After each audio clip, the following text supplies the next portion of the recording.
इस क्वेश्चन में से पूछा गया इनमें से कौन सा स्टेटमेंट करेक्ट होंगे। तो ध्यान देंगे, जो पहला स्टेटमेंट आपके सामने है इसमें क्या बोला हुआ है, atom of all elements are composed of two fundamental particle.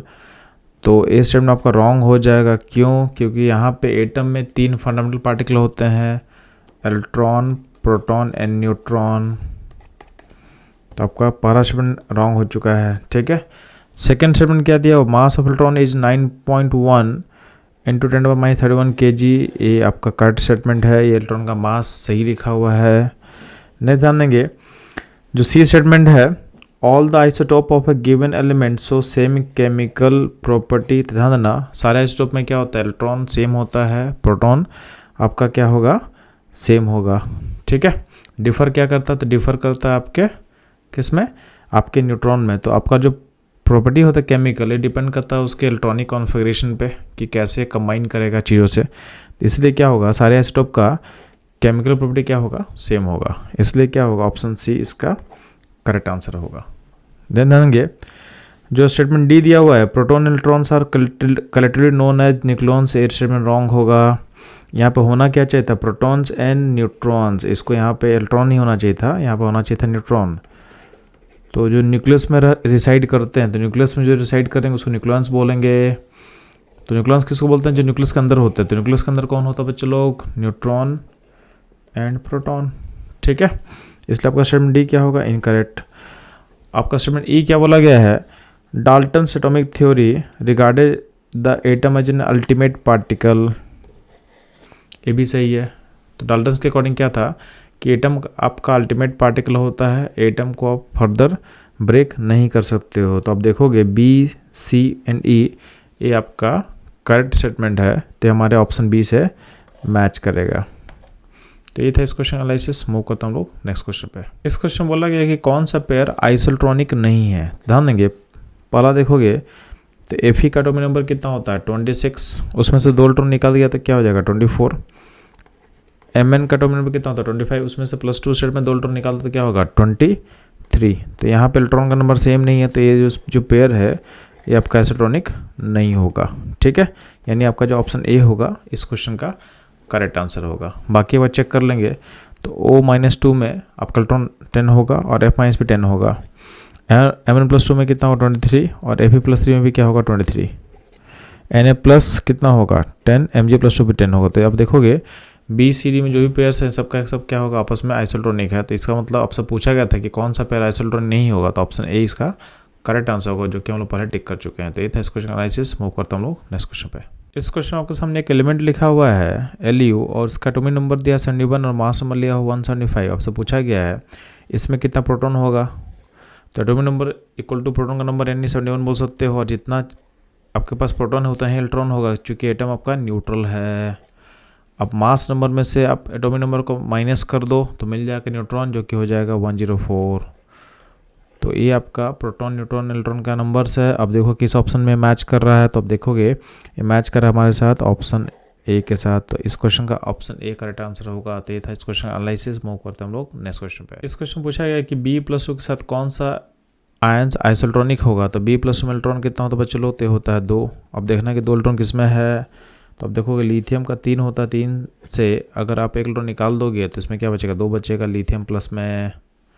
तो अब देखोगे B+2 आइसोट्रॉनिक होगा लिथियम प्लस आयन के साथ, यानी ऑप्शन बी इस क्वेश्चन का करेक्ट आंसर होगा। तो ये था इस क्वेश्चन एनालिसिस। मूव करते हम लोग नेक्स्ट क्वेश्चन पे। इस क्वेश्चन बोला गया कि कौन सा ऑप्शन में सारे स्पीसीज आइसोट्रॉनिक होंगे। तो ध्यान देंगे, अब देखना पहला जो ऑप्शन दिया उसमें CO का कितना इलेक्ट्रॉन होगा, 14। CN- भी क्या होगा, 14 होगा। NO+ भी 14 होगा। C2- भी 14 होगा।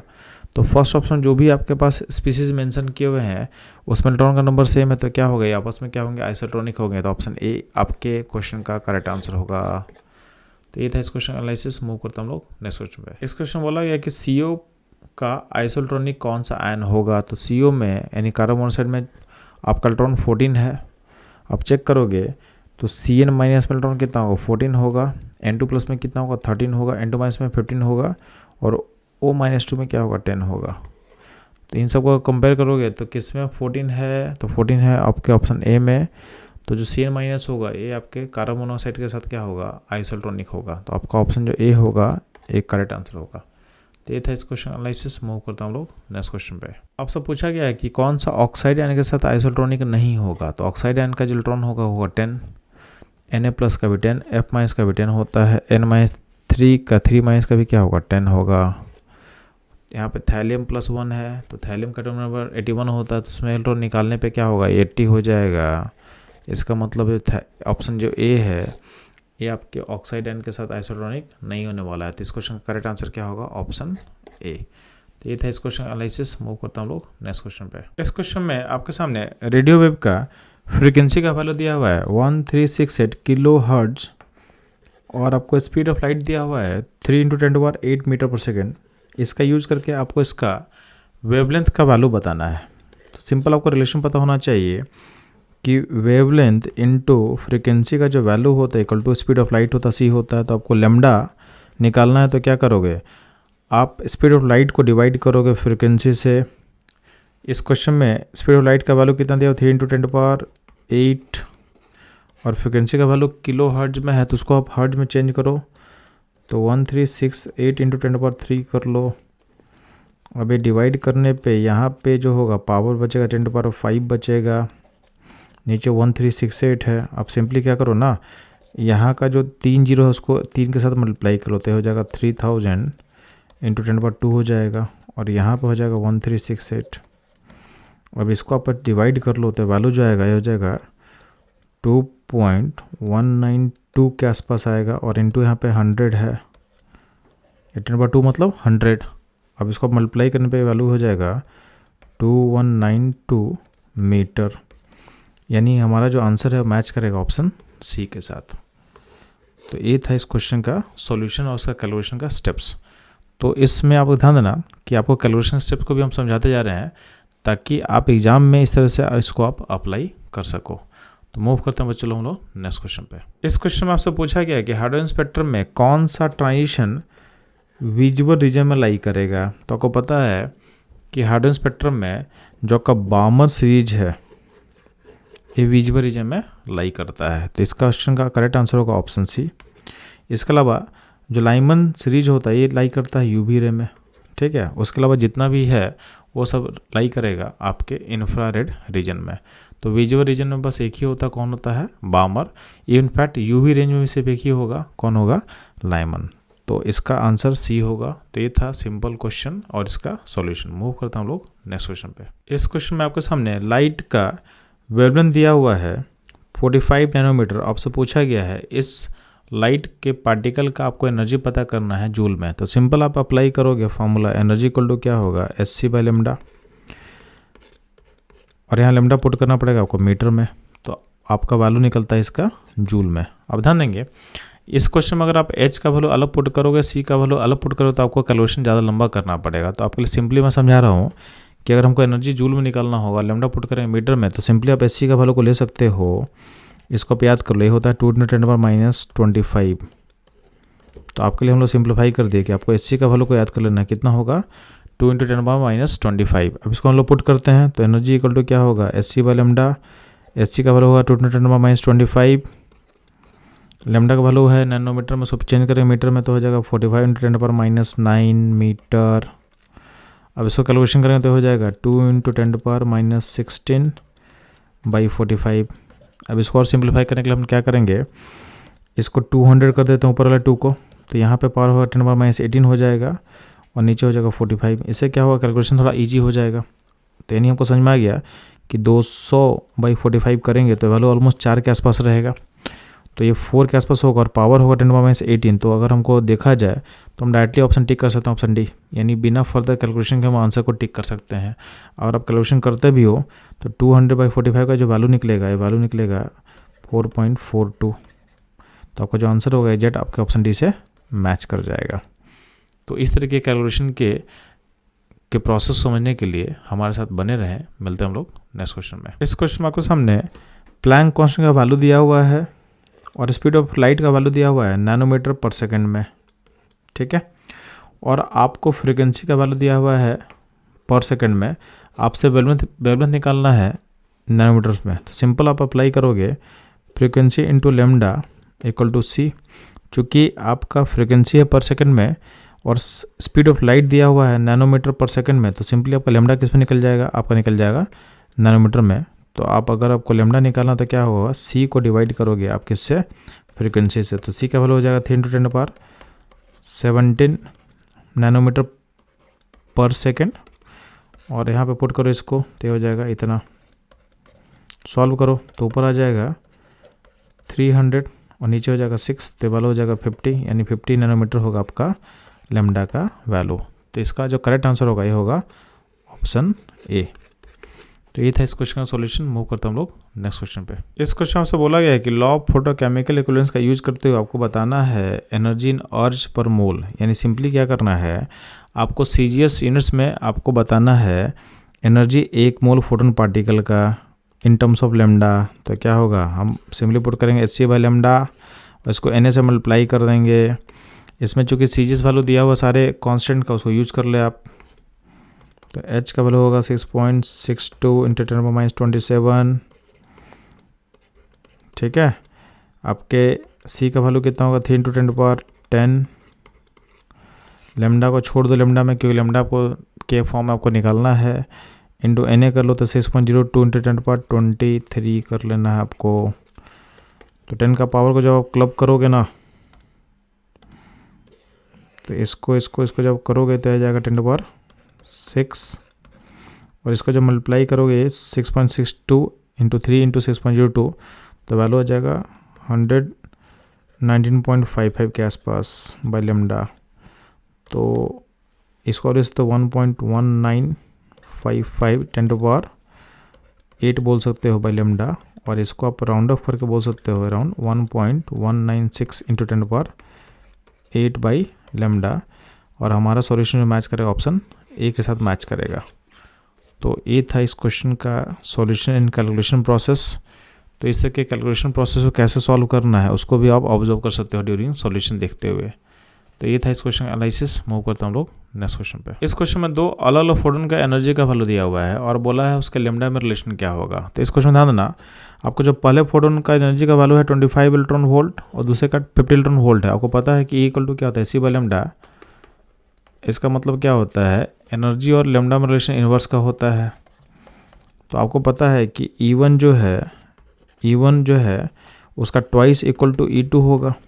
तो लेमडा का रिलेशन उल्टा होगा। उल्टा मतलब आपका लेमडा जो 1 होगा वो ट्वाइस ऑफ लेमडा 2 होगा, ठीक है। तो आप देखोगे ये आंसर मैच करेगा हमारे ऑप्शन बी के साथ। बी होगा इसका करेक्ट आंसर। इनफैक्ट इसको आप पूरा निकालना चाहते हो तो भी हम दिखा सकते हैं आपको, क्योंकि आपके पास क्या है 2E1 = E2 है, इसमें तो कोई दिक्कत नहीं है। आप सिंपली क्या करना, यहाँ पे पुट कर दो sc/λ1 और यहाँ पुट कर दो आप sc/λ2। sc कैंसिल हो जाएगा तो क्या होगा 2 × λ2 = क्या होगा λ1। तो इसको हम इस तरह से बता भी सकते हैं पूरा निकाल करके। तो इस तरीके के प्रोसेस को सॉल्यूशन को जानने के लिए और सिंप्लीफाई तरीके से कैसे हम लोग सॉल्यूशन निकालते हैं सीखने के लिए हमारे साथ बने रहें। मिलते हैं हम लोग नेक्स्ट क्वेश्चन पे। इस क्वेश्चन में आपके सामने प्लैंक कांस्टेंट का वैल्यू दिया हुआ है जिसका कोई यूज नहीं इस क्वेश्चन में, ठीक है। आपको सिंपली इस क्वेश्चन में यूज करना, आपको स्पीड ऑफ लाइट कट। इस क्वेश्चन में आपके सामने लाइट का फ्रीक्वेंसी दिया हुआ है 8 × 10⁻15 सेकेंड इनवर्स। आपको स्पीड ऑफ लाइट दिया हुआ है 3 × 10⁸ मीटर पर सेकेंड और प्लैंक कांस्टेंट का वैल्यू दिया हुआ है और आपसे वेवलेंथ का वैल्यू पूछा गया है। तो ध्यान देना, इस क्वेश्चन में प्लैंक कांस्टेंट के वैल्यू का कोई यूज नहीं है। आप सिंपली अप्लाई करोगे frequency into lambda equal to क्या होता है c। आपको लेमडा पता करना है नैनोमीटर में, तो क्या होगा c यानी 3 × 10⁸ को डिवाइड करेंगे फ्रीक्वेंसी से जो कि दिया हुआ 8 × 10⁻15, तो निकल के आ जाएगा 3/8 × 10⁻7। अब ध्यान इसको आप लिख सकते हो 300/8 × 10⁻9 लिख सकते हो। अब ये इसको ए मीटर जो इसको आप नैनोमीटर बोल सकते हो, तो हो जाएगा 300/8 नैनोमीटर, ठीक है। अब इसको आप सॉल्व करोगे तो यहाँ डिवाइड करना स्टार्ट हम लोग करते हैं, तो क्या होगा, ये हो जाएगा 37.5 नैनोमीटर, यानी 37.5 नैनोमीटर है। अभी वैल्यू किससे मैच करेगा, तो इसको अराउंड आप लिख सकते हो 40 और 40 को लिख सकते हो 4 × 10⁻1 नैनोमीटर। तो आपका जो आंसर है यानी हमारा जो आंसर है ऑप्शन सी से मैच करेगा। ठीक है, थोड़ा सा इसमें अप्रोक्सीमेशन इसमें लिया गया है, एग्जैक्ट वैल्यू नहीं है, बट आप देखोगे हमारे आंसर से नियरेस्ट कौन सा होगा, ऑप्शन सी मैच करेगा। तो इसको हम इजीली टिक कर सकते हैं। तो ये था इस क्वेश्चन का सॉल्यूशन। मूव करते हैं हम लोग नेक्स्ट क्वेश्चन पे। इस क्वेश्चन में आपके पास एनर्जी ऑफ लाइट दिया हुआ है इन जूल्स में, और आपको Planck constant and speed of light का वैल्यू दिया हुआ है, आपको लैम्डा निकालना है। तो ध्यान देना, सिंपली इसमें अप्लाई करेंगे एस सी बाई लैम्डा, चूँकि एनर्जी जूल में दिया हुआ है। तो ध्यान देना, आप एच और सी को लिख करके जो मल्टीप्लाई करोगे तो आपको सिंपली एक शॉर्टकट बताते हैं जो याद करना बहुत आसान है कि आप एस सी का वैल्यू जो है उसे डायरेक्ट लिख सकते हो 20 × 10⁻25। ठीक है, ये कब लिखोगे, जब एनर्जी जूल में दिया हुआ और लैम्डा पुट करोगे आप मीटर में, तो इसको डायरेक्टली हम यूज़ कर सकते हैं। तो आपका पास एनर्जी जो यहाँ दिया हुआ 3 × 3.03 × 10⁻19 दिया हुआ एनर्जी का वैल्यू, एस सी का वैल्यू पुट कर लो 20 × 10⁻25, यहाँ से लैम्डा मिल जाएगा। तो लैम्डा क्या होता है, लैम्डा इधर ले लो तो हो जाएगा 2/3.03 × 10⁻, जो होगा -6 हो जाएगा। अब इसको आप लिख सकते हो इस तरीके से, तो क्योंकि आपको आंसर निकालना नैनोमीटर में, तो इसको आप ऐसे लिख सकते हो, इसको यहाँ पे 3 जीरो ले लो 2000 के 2 के पास, तो हो जाएगा 10⁻9 हो जाएगा, और ये हो जाएगा बाई 3, अराउंड 3 हो जाएगा। ठीक है, अब जो ये वैल्यू मीटर में, इसको नैनोमीटर में लिख सकते हो, तो ये हो जाएगा 2000/3 नैनोमीटर। इसको आप सॉल्व करो तो जो वैल्यू होगा, ये वैल्यू हो जाएगा नियरली इक्वल टू 656 नैनोमीटर, यानी ऑप्शन डी है हमारे आंसर से मैच करेगा। तो ये था इस क्वेश्चन का सॉल्यूशन। मूव करते हैं हम लोग नेक्स्ट क्वेश्चन पे। इस क्वेश्चन से पूछा गया है कि what is the longest wavelength line in the Balmer series of spectrum. तो ध्यान देना, लॉन्गेस्ट वेवलेंथ कब निकलेगा, जब एनर्जी का मिनिमम होगा। तो बाउमर सीरीज का एनर्जी का मिनिमम कब होगा, जब ट्रांजिशन होगा N3 से N2 पे। तो आपको लैम्डा पता करना, तो सिंपली क्या होगा, 1/λ इक्वल टू क्या होगा, चूँकि आपका हाइड्रोजन अगर एलिमेंट है तो उसमें हम लोग जेड क्या मानेंगे, 1 मान लेंगे। तो RZ² 1/N1² - N2² होता है। ठीक है, तो इसमें वैल्यूज को पुट करो 1/λ, आर होता है रेडबर्ग कांस्टेंट, इसका वैल्यू कितना होगा 1.1 × 10⁻7 मीटर इनवर्स। जेड का वैल्यू को 1 पुट कर दो, तो जेड हो गया 1 का स्क्वायर। N1 का वैल्यू क्या होगा, तो N1 लोगे आप 2 का स्क्वायर क्या होगा 4 -3 का स्क्वायर क्या होगा 9। तो अल्टीमेटली 1/λ इक्वल टू क्या होगा 1.1 × 10⁻7, और यहाँ पे आप सॉल्व कर रहे हो बेसिकली 1/4 - 1/9 को, तो अल्टीमेटली हो जाएगा 1/1 × 10⁻7, नीचे हो जाएगा 36 और ऊपर हो जाएगा 5। बात समझे। तो ये हो गया, इसको तो लैम्डा कैसे निकलेगा, तो लैम्डा इसका इन्वर्स हो जाएगा। तो लैम्डा इक्वल टू क्या होगा 36/5, नीचे होगा 1.1, और 10 जो 7 नीचे था ऊपर जाके क्या हो 10⁻7 हो जाएगा। चूँकि आपको निकालना नैनोमीटर में, तो इसको आप लिख सकते हो अराउंड 3600 डिवाइडेड बाई 5 × 10⁻1.1, 10 यहाँ होगा -9 हो जाएगा। अब मीटर इसको आप लिख सकते हो नैनोमीटर। तो आपको सिंपली इसको सॉल्व करना है कि 36 डिवाइडेड बाई 5 × 1.1। अब देखोगे ये जो वैल्यू है निकल के आ जाएगा 656 नैनोमीटर, यानी ऑप्शन जो बी है हमारे सॉल्यूशन से मैच करेगा। तो ये था इस क्वेश्चन का सॉल्यूशन एनालिसिस। मूव करते हैं हम लोग नेक्स्ट क्वेश्चन पे। इस क्वेश्चन में आपके सामने सेकेंड्स बोर्स ऑर्बिट का रेडियस दिया हुआ हीलियम आयन का, इसका वैल्यू दिया है 105.8 पिकोमीटर। आपसे पूछा गया है radius of third Bohr orbit of Li+2 ion. तो सिंपली क्या करेंगे आप इसमें ना, तो सेकेंड जो बोर रेडियस का जो हीलियम का वैल्यू उसको लिख सकते हो A0 constant N² by Z। तो Z का वैल्यू क्या हो जाएगा हीलियम आयन के लिए, ये हो जाएगा 2, और N का वैल्यू क्या होगा 2। तो यहाँ पे क्या होगा A0 × 2 का स्क्वायर बाई 2, तो हो जाएगा 2A0, और इसका वैल्यू कितना दिया हुआ 105.8 दिया हुआ है। ठीक है, अब थर्ड बोर रेडियस का वैल्यू निकालना है Li+2 आयन के लिए, तो ये वैल्यू कितना होगा A0 थर्ड मतलब 3 का स्क्वायर, और Z कितना होता है लिथियम का होता है 3, तो हो जाएगा 3A0। तो 3 का वैल्यू चाहिए। अब क्वेश्चन के अकॉर्डिंग क्या है 2 का वैल्यू को पता है कितना 105.8 है, तो इससे A0 का वैल्यू कितना निकलेगा, तो A0 का वैल्यू निकलेगा 105.8/2। तो आपको निकालना किसका है, आपको 3 यूनिट का वैल्यू चाहिए। तो सिंपली क्या करोगे आप 3 इंटू 105.8/2 कर लो, यानी इसका जो वैल्यू मैच करेगा ये वैल्यू आ जाएगा 1, इसको आप 3 से मल्टीप्लाई कर लो ना, तो अराउंड कितना आ जाएगा, ये हो जाएगा 317.4/2, ठीक है। और इसको आप देखोगे तो ये मैच करेगा हमारे ऑप्शन, इसका वैल्यू मैच कर जाएगा, ये हो जाएगा 158.7 पिकोमीटर, ठीक है। तो ये जो हमारा आंसर मैच करेगा ऑप्शन ए के साथ। तो ये था इस क्वेश्चन का एनालिसिस एंड सॉल्यूशन। मूव करते हैं हम लोग नेक्स्ट क्वेश्चन पे। पहला स्टेटमेंट दिया हुआ है, equation can be use to calculate the change in energy when the electron change the orbit. ये सही है, क्योंकि आपके पास क्या है, हर ऑर्बिट का एनर्जी पता है आपको। तो अगर आप 2 ऑर्बिट में जंप करते हो तो बेसिकली क्या करना है आपको, चेंज एनर्जी निकालने के लिए सिंपली क्या करना है, आपको दोनों ऑर्बिट के एनर्जी का डिफरेंस ले लेना है। तो आपको मिल जाएगा एनर्जी का चेंज, यानी ऑप्शन ए क्या होगा आपका करेक्ट होगा। अगर हम बात करते हैं स्टेटमेंट 2 का, तो उसमें ध्यान देंगे, आपका बोला गया है कि n जब 1 होगा तो electron has more negative energy than it does for n6। तो आप ध्यान देंगे इस एक्सप्रेशन में आपका जो नेगेटिव एनर्जी जो है सम नेगेटिव वैल्यू यानी some negative constant by n² है इंटू z² है। तो अगर नीचे का n बढ़ाओगे तो नेगेटिव में मैग्नीट्यूड घटेगा, इसका मतलब नीचे का n जितना छोटा होगा उतना ही नेगेटिव वैल्यू क्या होगा, ज़्यादा होगा। इसका मतलब यहाँ तक स्टेटमेंट क्या है आपका करेक्ट है, ठीक है। उसका तो क्या बोला है, which means that electron is more loosely bonded in smallest allowed orbit.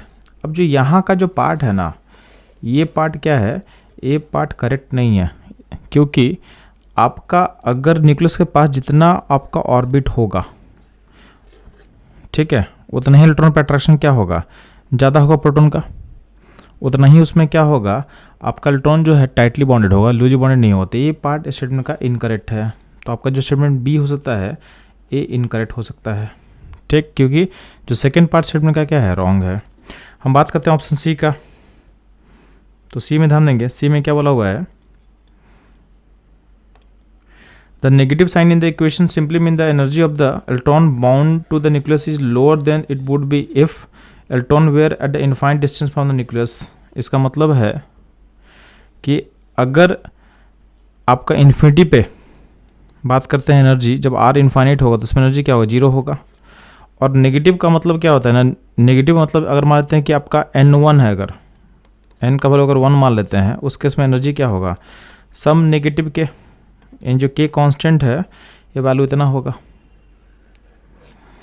अब यहाँ पर सिंपली स्टेटमेंट को फिर से दोबारा रीड करते हैं, the negative sign the equation simply mean that the energy of the electron bound to the nucleus is lower. ये बात सही है, इन्फिनिटी पे एनर्जी कितना होने वाला, 0 होने वाला है, और आपका अंदर में आओ तो क्या है नेगेटिव होगा। नेगेटिव मतलब एनर्जी का वैल्यू क्या होगा, लोअर होगा, सिस्टम क्या होगा, ज़्यादा स्टेबल होगा, और उस इलेक्ट्रॉन पे सिस्टम का अट्रैक्शन क्या होगा, ज़्यादा होगा। इसका मतलब आपका जो स्टेटमेंट सी है, सी क्या होगा करेक्ट होगा, ठीक, सी करेक्ट होगा। अगला बोला गया ऑप्शन डी में, the larger the value of N the larger is the orbit of radius. ठीक है, रेडियस का जो ऑर्बिट होगा जितना एन बढ़ेगा उतना बढ़ेगा। तो ध्यान देना इस इक्वेशन से, ठीक है, ये तो हम कंक्लूड नहीं कर पाएंगे, बट ध्यान देना आपके पास रेडियस का एक्सप्रेशन होता है nth ऑर्बिट का r0 n²/z। तो जितना n बढ़ेगा उतना रेडियस क्या होता है, बढ़ता। तो इस स्टेटमेंट भी क्या होगा, लार्जी क्या हो करेक्ट, इसको टिक मार सकते हो। इस क्वेश्चन के अकॉर्डिंग क्या था, क्वेश्चन में आपसे पूछा गया था कि कौन सा स्टेटमेंट इनकरेक्ट होगा। तो आप ध्यान देंगे, आप लोग को पता है कि ऑप्शन जो बी है, बी का जो सेकंड पार्ट है ये क्या होगा, ये इनकरेक्ट होगा, इसलिए ऑप्शन बी इसका इनकरेक्ट स्टेटमेंट के लिए क्या होगा, ऑप्शन होगा। यानी जो क्वेश्चन का डिमांड था कि इनकरेक्ट कौन होगा, तो ऑप्शन बी इनकरेक्ट होगा, यानी बी को आप टिक मारोगे तो बी इस क्वेश्चन का आंसर होगा। तो ये था इस स्टेटमेंट के बेस्ट क्वेश्चन का सॉल्यूशन। मूव करता हूँ लोग नेक्स्ट क्वेश्चन पे। इस क्वेश्चन में से पूछा गया है कि हाइड्रोजन में कौन सा ट्रांजिशन जो होगा लेस एनर्जेटिक फोटोन आपको देने वाला है। तो ध्यान देंगे, आपको पता है कि हाइड्रोजन का जो एनर्जी लेवल्स होता है, जैसे से हम ऊपर मूव करेंगे, मान लेते हैं मेरा AN1 है, यानी ऑर्बिट नंबर 1 है, A2 है, 3 है, 4 है, 5 है, ठीक है। तो जितना एनर्जी का डिफरेंस ज़्यादा होगा ऑर्बिट्स के बीच में उस ट्रांजिशन में, उतना उसका क्या होगा, एनर्जी गैप ज़्यादा होगा। अब एनर्जी गैप जितना ज़्यादा होगा तो एनर्जी गैप प्रोपोर्शनल टू क्या होगा, फोटोन का, जो फोटोन इमिट करेगा उसके एनर्जी के इक्वल होगा। तो जो फोटोन इमिट होने वाला है वो उस एनर्जी गैप के प्रोपोर्शनल होगा। तो सिंपली आपको पता करना है कि किस ट्रांजिशन का एनर्जी गैप लिस्ट होगा। जिस ट्रांजिशन का एनर्जी गैप लिस्ट होगा उसका जो फोटोन इमिट होगा उसका एनर्जी भी क्या होगा, लिस्ट होगा। तो ध्यान देंगे 6 से अगर हम 1 का जंप देख रहे हैं तो ये जंप यहाँ से यहाँ है, ठीक है। आप अब देखोगे 6 से 5 का, तो 6 से 5 का जंप कौन सा दिख रहा है, ऑप्शन जो सी दिख रहा है 6 से 5, ये जंप हम बात कर रहे हैं। अगला पॉइंट है 5 से 4 का, तो ये जंप है, ठीक है। और 5 से 3 का जंप तो देखो तो इस जंप का बात कर रहे हैं। तो ध्यान देंगे एक आपको ये भी पता होना चाहिए कि जैसे जैसे हम ऊपर मूव करते हैं सेल के बीच का एनर्जी गैप घटता जाता है। इसका मतलब यहाँ जो गैप है, इस गैप को अगर हम बोल दे x और इस गैप को हम अगर बोल दे y, तो जो गैप का वैल्यू होगा x का वैल्यू y से छोटा होता है, ठीक है। और इसको हम z बोल दें तो z इन सबसे बड़ा होगा। जैसे जैसे हम ऊपर मूव करते हैं एनर्जी जो होता है सेल के बीच में वो गैप घटता जाता है।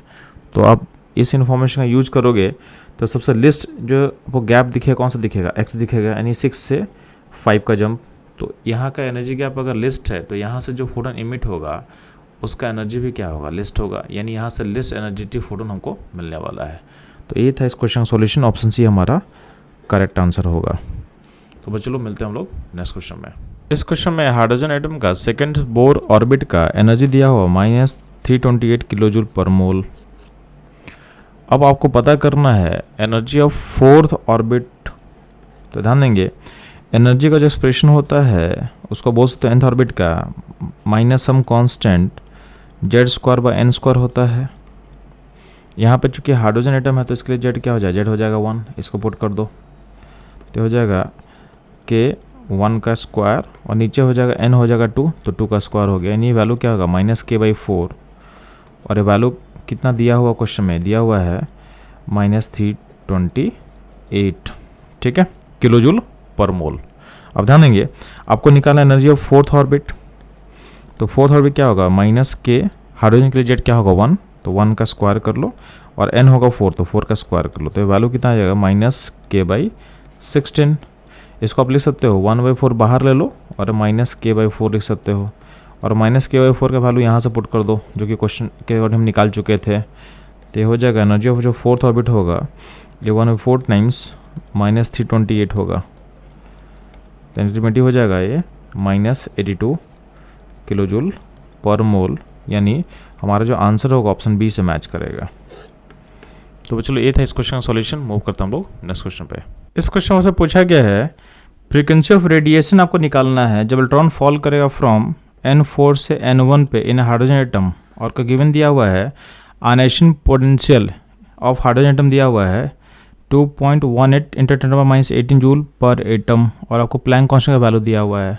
सिंपली आपको आयनाइजेशन एनर्जी का मतलब आपको ग्राउंड स्टेट का एनर्जी पता है, तो in terms of ground state energy आपका जो nth ऑर्बिट का एनर्जी क्या होता है -2.18 × 10⁻18 जूल पर एटम। और इसको मल्टीप्लाई कैसे करते हैं हम लोग z²/n²। क्वेश्चन के अकॉर्डिंग आपका z क्या होगा 1 होगा क्योंकि एटम क्या हाइड्रोजन है, तो इसमें आप z को 1 पुट कर दो तो एक्सप्रेशन क्या हो जाएगा 2.18 × 10⁻18/n²। तो nth ऑर्बिट का रिलेशन को समझ में आ गया कि एनर्जी का रिलेशन क्या। अब क्या करना, सिंपली अब एनर्जी का गैप पता करो। अब एनर्जी गैप क्या होगा, तो ध्यान देंगे तो एनर्जी का जो गैप होगा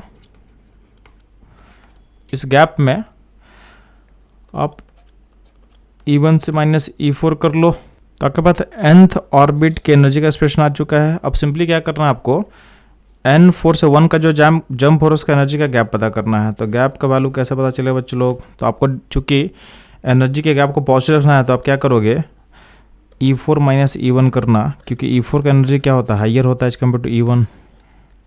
तो आपका जो रिलेशन निकलेगा यहाँ ध्यान देंगे तो एनर्जी का जो गैप होगा जाएगा अपना, तो 2.18 को कॉमन निकालो -18 को, यहाँ पर हो जाएगा 1 - 1 का स्क्वायर -1/4 का स्क्वायर, तो ऑटोमेटिक हो जाएगा 2.18 × 10⁻18 और यहाँ हो जाएगा 1 माइनस 1/16। तो अल्टीमेटली ये चीज़ एक्सप्रेस हो जाएगा इंटू 15/16। अब इस गैप को आप इक्वेट कर सकते हो, यानी इस गैप का फोटोन निकलेगा। तो इस गैप को जो फोटोन का फ्रिक्वेंसी से लिंक करो, एच न्यू इक्वल टू क्या होगा 2.18 इंटू 10⁻⁻18 15/16। अब यहाँ फ्रिक्वेंसी आपको निकालना, तो फ्रिक्वेंसी कैसे निकलेगा, इस वैल्यू को डिवाइड कर दो, प्लैंक कांस्टेंट है।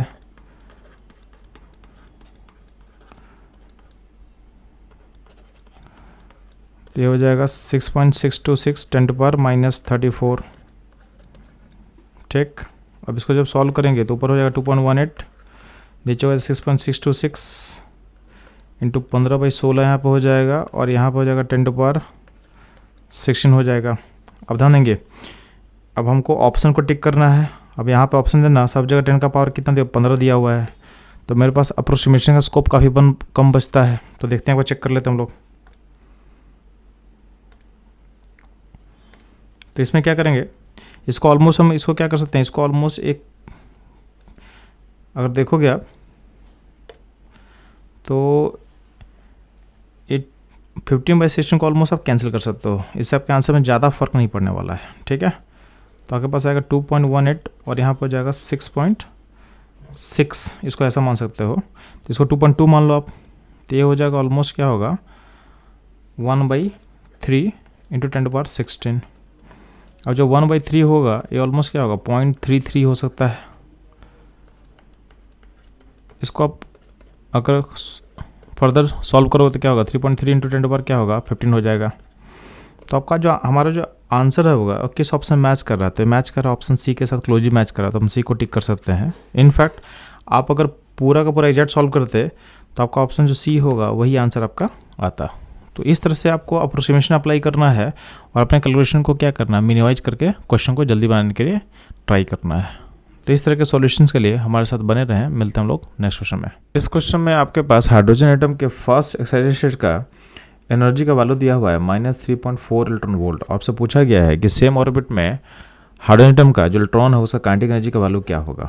ठीक है, तो ध्यान देंगे आपको एक रिलेशन पता होना चाहिए जो हर जगह काम आएगा आपके पास। तो ध्यान देंगे जब भी आपका बाउंडेड सिस्टम होता है, जब भी सिस्टम स्टेबल होता है यानी बाउंडेड सिस्टम होता है, फॉर एग्जांपल आपके पास सन और अर्थ, यानी जो प्लैनेट मूव कर रहा है, ठीक है, सन एंड अर्थ, आपका जो प्रोटॉन और इलेक्ट्रॉन, तो इसको हम बोलते हैं बाउंडेड सिस्टम यानी बंधा हुआ है। इन सारे सिस्टम में जब भी आप रिलेशन निकालते हो तो बहुत सिंपली रिलेशन निकल के आता है कि जो टोटल एनर्जी है, ठीक है, वो माइनस होता है काइनेटिक एनर्जी के, नेगेटिव ऑफ काइनेटिक एनर्जी के इक्वल होता है। तो ये रिलेशन अगर आपको पता होगा तो इसको सिंपली हम अप्लाई कर लेते हैं। तो यहाँ पे बाद टोटल एनर्जी का वैल्यू कितना दिया हुआ क्वेश्चन में, टोटल दिया हुआ है -3.4 इलेक्ट्रॉन वोल्ट। तो काइनेटिक एनर्जी क्या होता है, काइनेटिक एनर्जी सिंपली इसका मॉड हो जाएगा, सिंपली इसका मैग्नीट्यूड हो जाएगा। ठीक है, तो काइनेटिक एनर्जी का वैल्यू क्या हो जाएगा, इसका मैग्नीट्यूड क्या हो जाएगा 3.4 इलेक्ट्रॉन वोल्ट। तो अगर ये आपको रिलेशन पता है तो सिंपली इसको अप्लाई कर दो, ये क्वेश्चन सॉल्व हो जाएगा। इसका करेक्ट आंसर होगा ऑप्शन ए। तो ये जो रिलेशन है सिर्फ यहाँ पे काम नहीं करेगा, आपके ग्रेविटेशन जो है चैप्टर फिजिक्स में वहाँ भी काम आएगा। वहाँ भी जो टोटल एनर्जी का वैल्यू अगर मान लेते हैं कि -200 है तो काइनेटिक वैल्यू हो जाएगा +200, जस्ट उसका मैग्नीट्यूड। या उल्टा बोल सकते हो कि काइनेटिक एनर्जी का वैल्यू अगर समथिंग 200 है तो उसका पोटेंशियल वैल्यू यानी टोटल एनर्जी का जो वैल्यू होगा वो निकल के आ जाएगा -200। ठीक है, तो इस क्वेश्चन का सॉल्यूशन होगा ऑप्शन ए। इस तरह के इंटरेस्टिंग कॉन्सेप्ट को समझने के लिए हमारे साथ बने रहें। मिलते हैं हम लोग नेक्स्ट क्वेश्चन में। इस क्वेश्चन में पूछा गया है कि किसने बोर्स थ्योरी को मॉडिफाई किया था इंट्रोड्यूसिंग एलिप्टिकल ऑर्बिट्स। तो ध्यान देना ये आपका फैक्ट बेस्ड क्वेश्चन, आपको पता होना चाहिए कि समरफील्ड ने इसको मॉडिफाई किया था। तो इसका आंसर डी होगा। तो बच्चों मूव करते हैं हम लोग नेक्स्ट क्वेश्चन में। इस क्वेश्चन में आपके सामने बोर्स के फर्स्ट ऑर्बिट का रेडियस दिया हुआ है, यानी हाइड्रोजन के फर्स्ट सेल का रेडियस दिया हुआ 0.53 एंगस्ट्रॉम, और से बोला गया है कि radius of first excited state यानी जब सेकेंड ऑर्बिट होगा उसका रेडियस क्या होगा बताना है एंगस्ट्रॉम में। तो आपको पता होना चाहिए रेडियस का जो एक्सप्रेशन होता है किसी भी nth ऑर्बिट का ये होता है a0 × n² / z। इस क्वेश्चन में आपका चूंकि हाइड्रोजन एटम है तो उसका जेड क्या हो जाएगा, जेड हो जाएगा 1। तो ये हो जाएगा A0n²। यहाँ पे A0 क्या है, ये आपके बोर्स के फर्स्ट ऑर्बिट का रेडियस है, यानी हाइड्रोजन के फर्स्ट ऑर्बिट का रेडियस है, जिसका वैल्यू क्वेश्चन में आपको दिया हुआ है। कितना दिया हुआ है, 0.53 एंगस्ट्रॉम। आपको निकालना किसका है, सेकेंड ऑर्बिट का रेडियस पता करना है। तो आप क्या करोगे, तो सेकेंड ऑर्बिट रेडियस क्या होगा, A0 × 2 का स्क्वायर यानी 4 A0 होगा। अब A0 का वैल्यू पुट कर दो, तो 4 × 0.53 एंगस्ट्रॉम, इसका वैल्यू निकल के आ जाएगा 2.12 एंगस्ट्रॉम, यानी ऑप्शन डी आपका करेक्ट आंसर होगा। तो ये था इस क्वेश्चन का एनालिसिस। मूव करता हम लोग नेक्स्ट क्वेश्चन में। इस क्वेश्चन में बोला गया है कि जब आपका इलेक्ट्रॉन जंप करता है N1 से N3 पे तो कितना एनर्जी को ये अब्जॉर्ब करेगा, एमिट करेगा। तो चूंकि आपका इलेक्ट्रॉन 1 यानी लोअर से हायर में जंप कर रहा है N1 से N3 में, तो ये आपका लोअर एनर्जी लेवल है और ये आपका हायर एनर्जी लेवल। तो यहाँ पे क्या होगा, आपका ये फोटोन यहाँ पे क्या होगा, अब्जॉर्ब होगा, यानी इसमें एनर्जी क्या होगा, अब्जॉर्ब होगा इस जंप के लिए। कितना एनर्जी अब्जॉर्ब होगा आपको बताना आंसर अर्ज में। तो आपको पता होना चाहिए कि 1 जूल में होता है 10⁻7 अर्ज सोचते हैं, तो ये आपको रिलेशन पता होना चाहिए। अब ध्यान देना, आपका जो nth ऑर्बिट का रिलेशन एनर्जी का होता है -2.18 × 10⁻18 जूल बाई n², अगर हाइड्रोजन एटम होगा तो, ठीक है, पर एटम। तो ये हो गया एनर्जी का एक्सप्रेशन nth ऑर्बिट का। तो हमको क्या करना, 1-3 का गैप निकालना है। 1-3 का एनर्जी का गैप कितना होगा, तो सिंपली होगा एनर्जी का गैप ही तो आपको चाहिए बेसिकली ना। तो एनर्जी ऑफ 3 - 1 कर ले,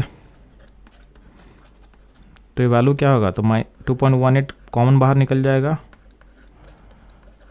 और जो रिलेशन के अंदर रहेगा यहाँ पे आ जाएगा 1 का स्क्वायर माइनस यहाँ पे हो जाएगा 3 का स्क्वायर, यानी हो जाएगा 2.18 × 10⁻18। 1 - 1/9 कर ले, तो अल्टीमेटली हो जाएगा 2.18 × 10⁻18 और यहाँ पे 8/9 हो जाएगा, ठीक। अब ध्यान देंगे, इसको अगर हम फर्दर सिंप्लीफाई करें तो इसको मैं यहाँ लिख दे रहा हूँ। अब ध्यान देंगे यहाँ पे, तो ये हो जाएगा 2.18 10⁻18 8/9, ये जूल में आ रहा आंसर।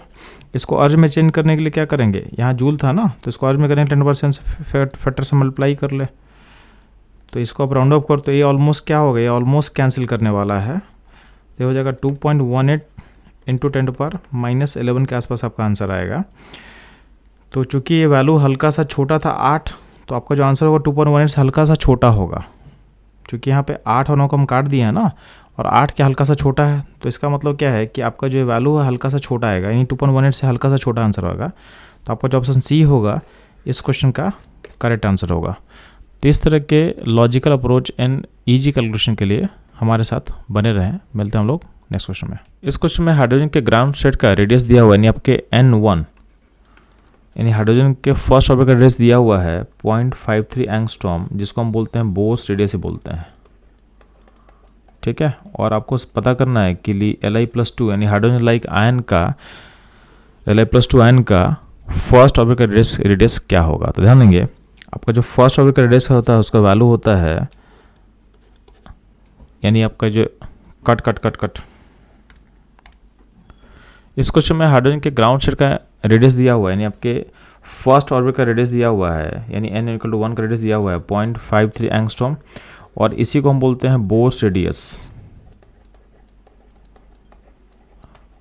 जिसको समटाइम हम बोलते हैं कांस्टेंट A0 के फॉर्म में, ठीक है। और आपको इसका यूज करके बताना है कि लिथियम+2 यानी का फर्स्ट ऑर्बिट का रेडियस क्या होगा। तो ध्यान देंगे, किसी भी एटम के रेडियस का एक्सप्रेशन क्या होता है, R = होगा A0 n²/z। अब यहाँ पे अगर हम लिथियम के लिए अप्लाई करें तो लिथियम का जेड क्या होगा, लिथियम जेड 3 होगा।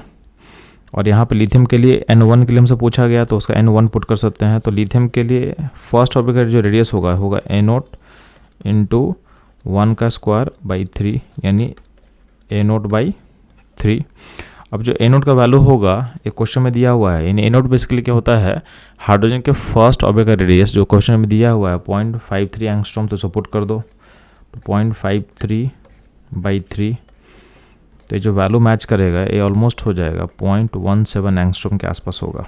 ठीक है, तो हमारा ऑप्शन जो सी होगा इस क्वेश्चन का करेक्ट आंसर होगा। तो ये था इस क्वेश्चन का एनालिसिस। मूव करते हैं हम लोग नेक्स्ट क्वेश्चन में। इस क्वेश्चन पूछा गया इलेक्ट्रॉन के nth ऑर्बिट में एनर्जी का एक्सप्रेशन क्या होगा। तो ध्यान देना, आपके हाइड्रोजन लाइक आयन में जो एनर्जी का एक्सप्रेशन होता है in terms of electron volt, ये होता है -13.6 Z²/n²। चूँकि यहाँ पे हाइड्रोजन है तो इसका Z क्या होगा, Z होगा 1। तो यहाँ पुट कर दो तो वैल्यू आ जाएगा -13.6/n² इलेक्ट्रॉन वोल्ट पर एटम।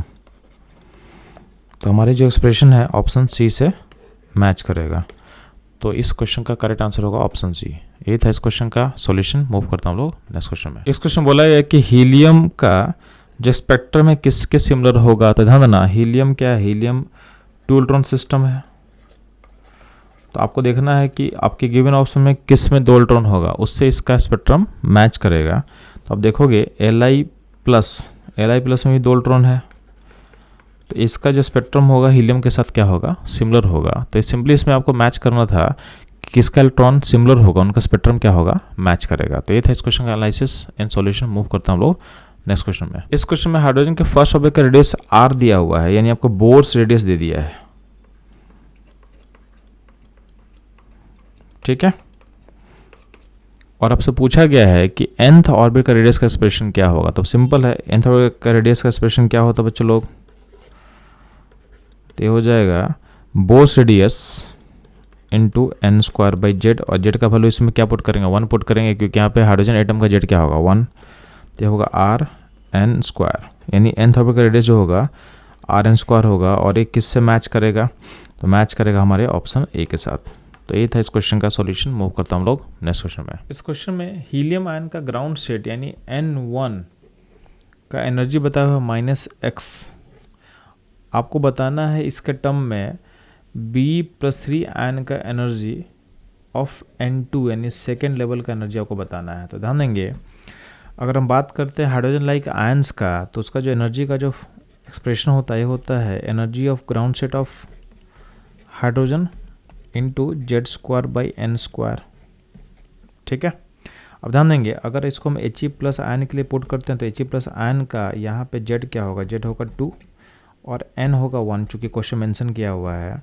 तो इसको पुट करोगे तो यहाँ पे वैल्यू आ जाएगा एनर्जी का, यह आ जाएगा ग्राउंड स्टेट। ये जो वैल्यू है ये हाइड्रोजन के लिए होता है, H का ग्राउंड स्टेट एनर्जी होता है। यहाँ Z को 2 पर तो क्या होगा 4 होगा, 4/1, यानी basically -4 energy of ground state of hydrogen. ये इसको बोला गया है -x। ठीक है, इस वैल्यू को बोला गया -x। अगर हम बात करते हैं B+3 का, तो B+3 का अगर हम बात करेंगे तो उस केस में इस फॉर्मूले में अगर आप पुट करते हो तो Z कितना पुट करोगे आप बच्चों लोग, तो Z पुट करोगे 4, और चूँकि n कितना पुट करना है तो n पुट करना है आपको 2। तो अल्टीमेटली वैल्यूज पुट करने के बाद ये वैल्यू आ जाएगा, तो ground state of hydrogen into 4 का स्क्वायर डिवाइडेड बाई 2 का स्क्वायर, तो अल्टीमेटली आ जाएगा -4 Eg।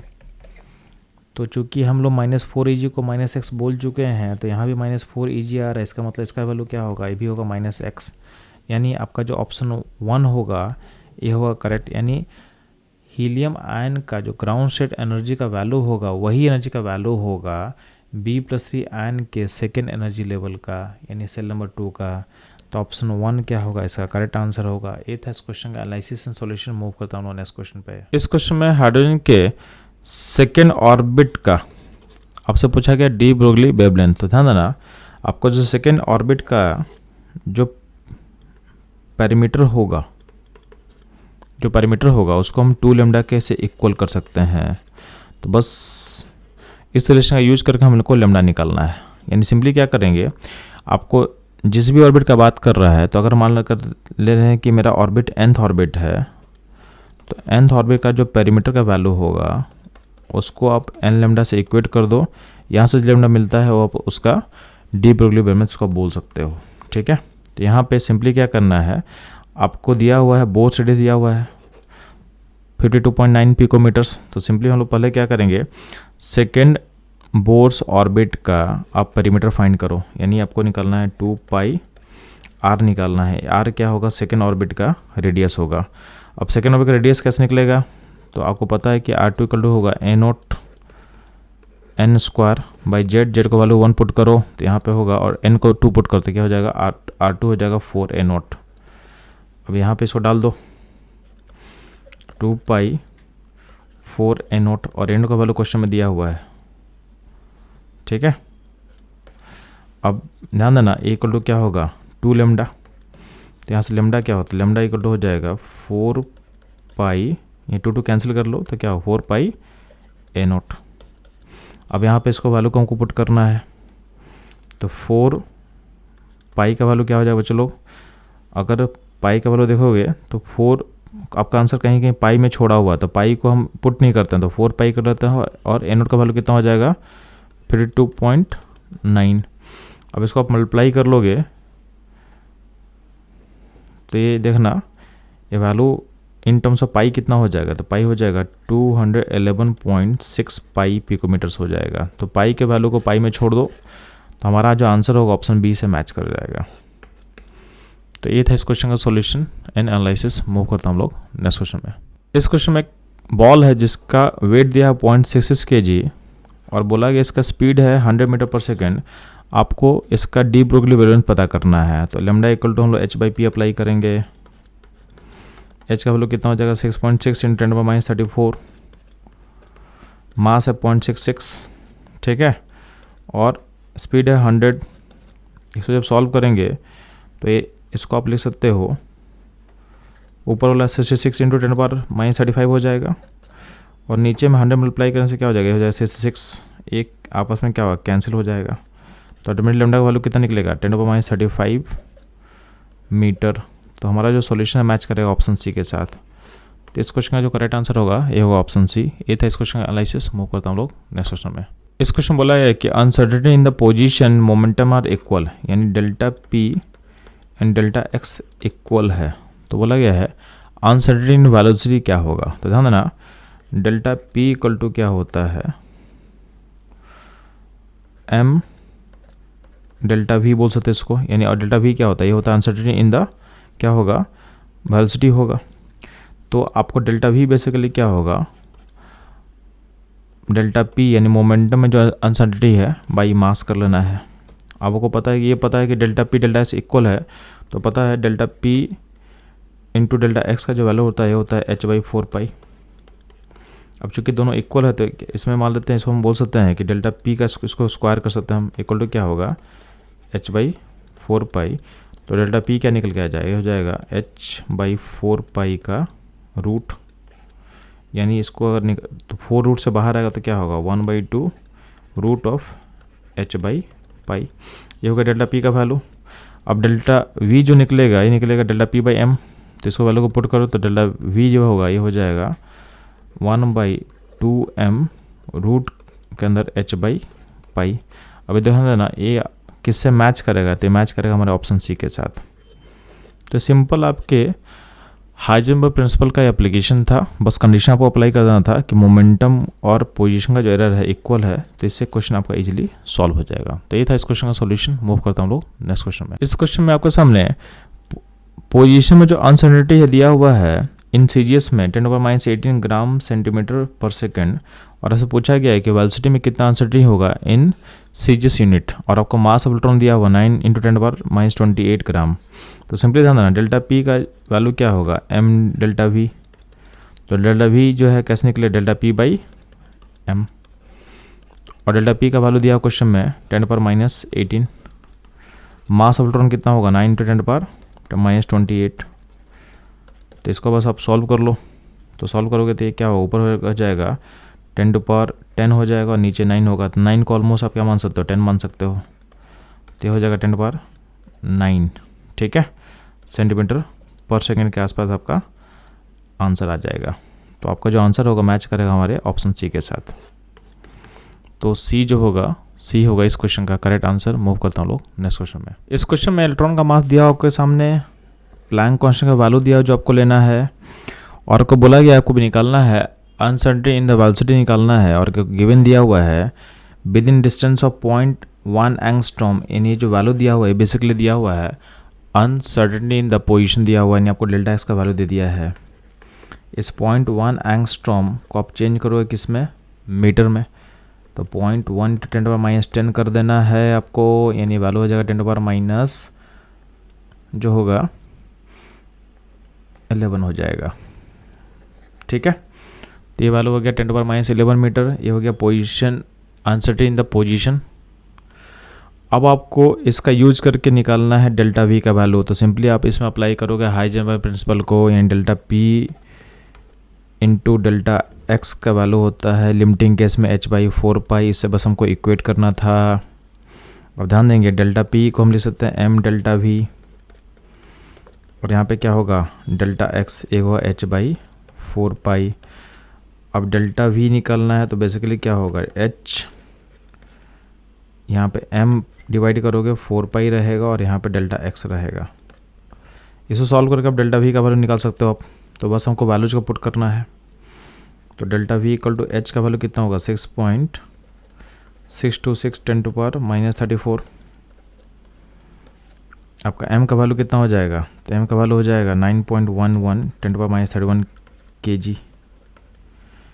4π को ले सकते 3.14, और डेल्टा एक्स का वैल्यू कितना होगा 10⁻11।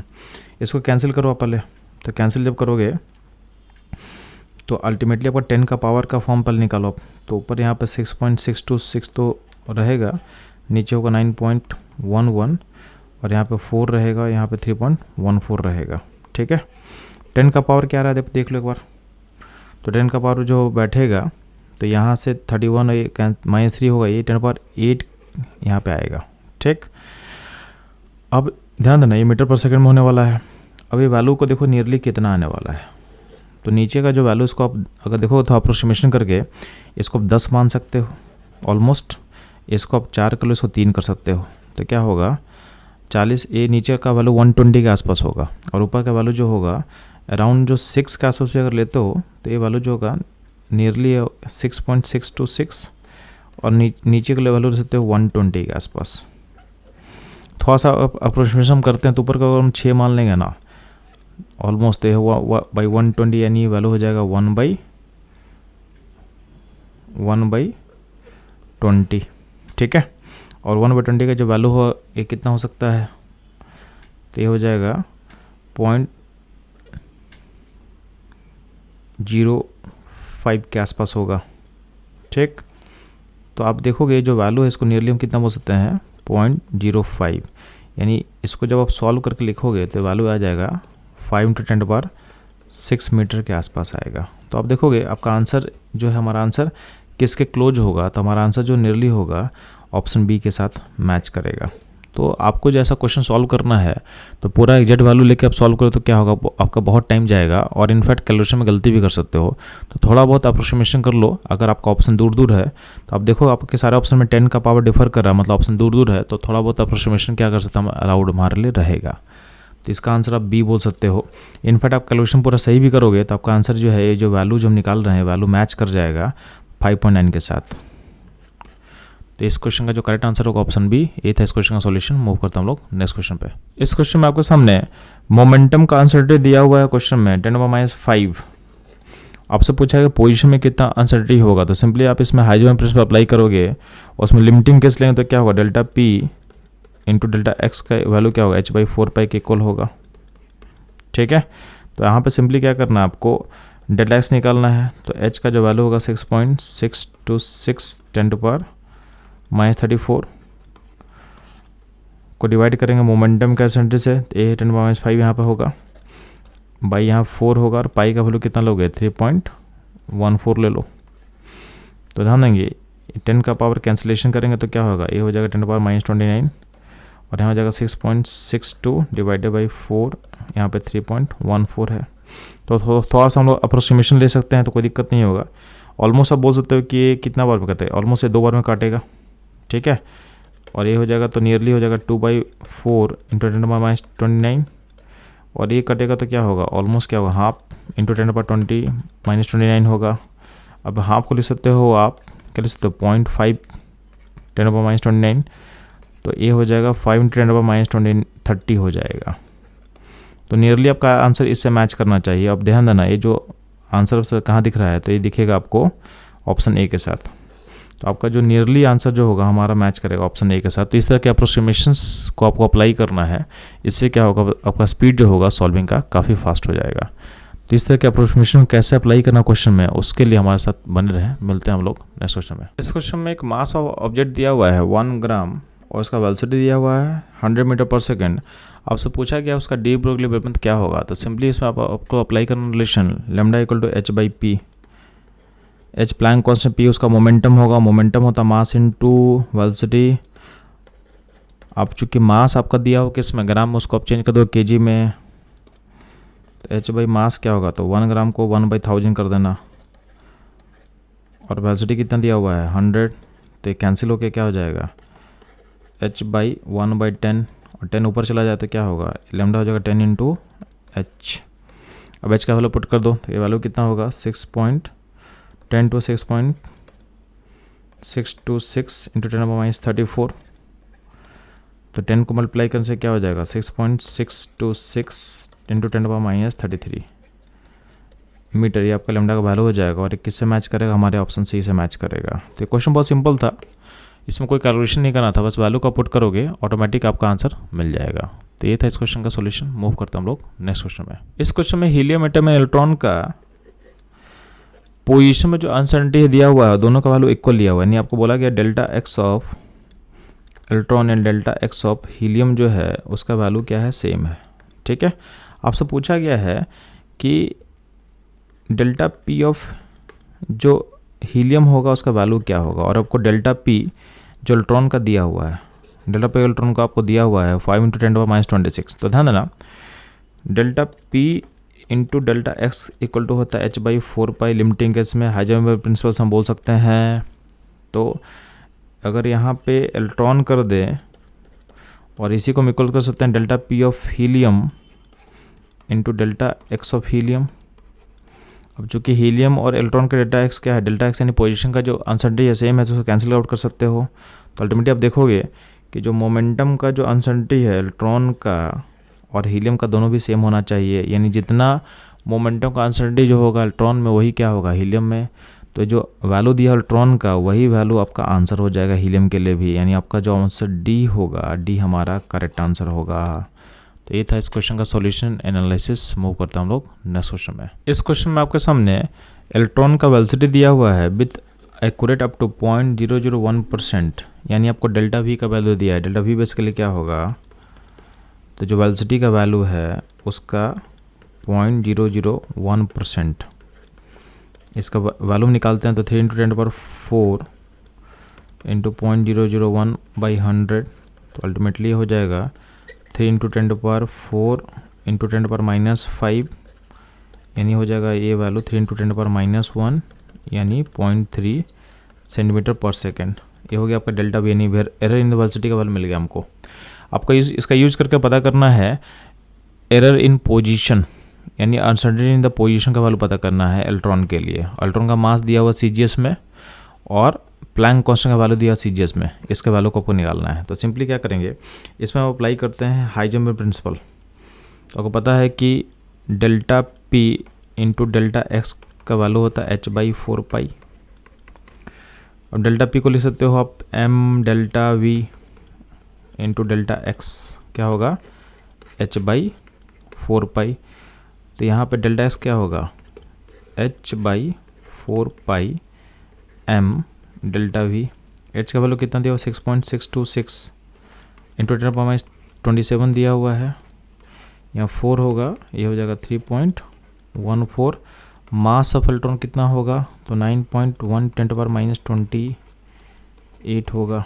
और डेल्टा वी का वैल्यू कितना होगा 0.3। इसको बस कैलकुलेट करना आप लोग बच्चों लोग।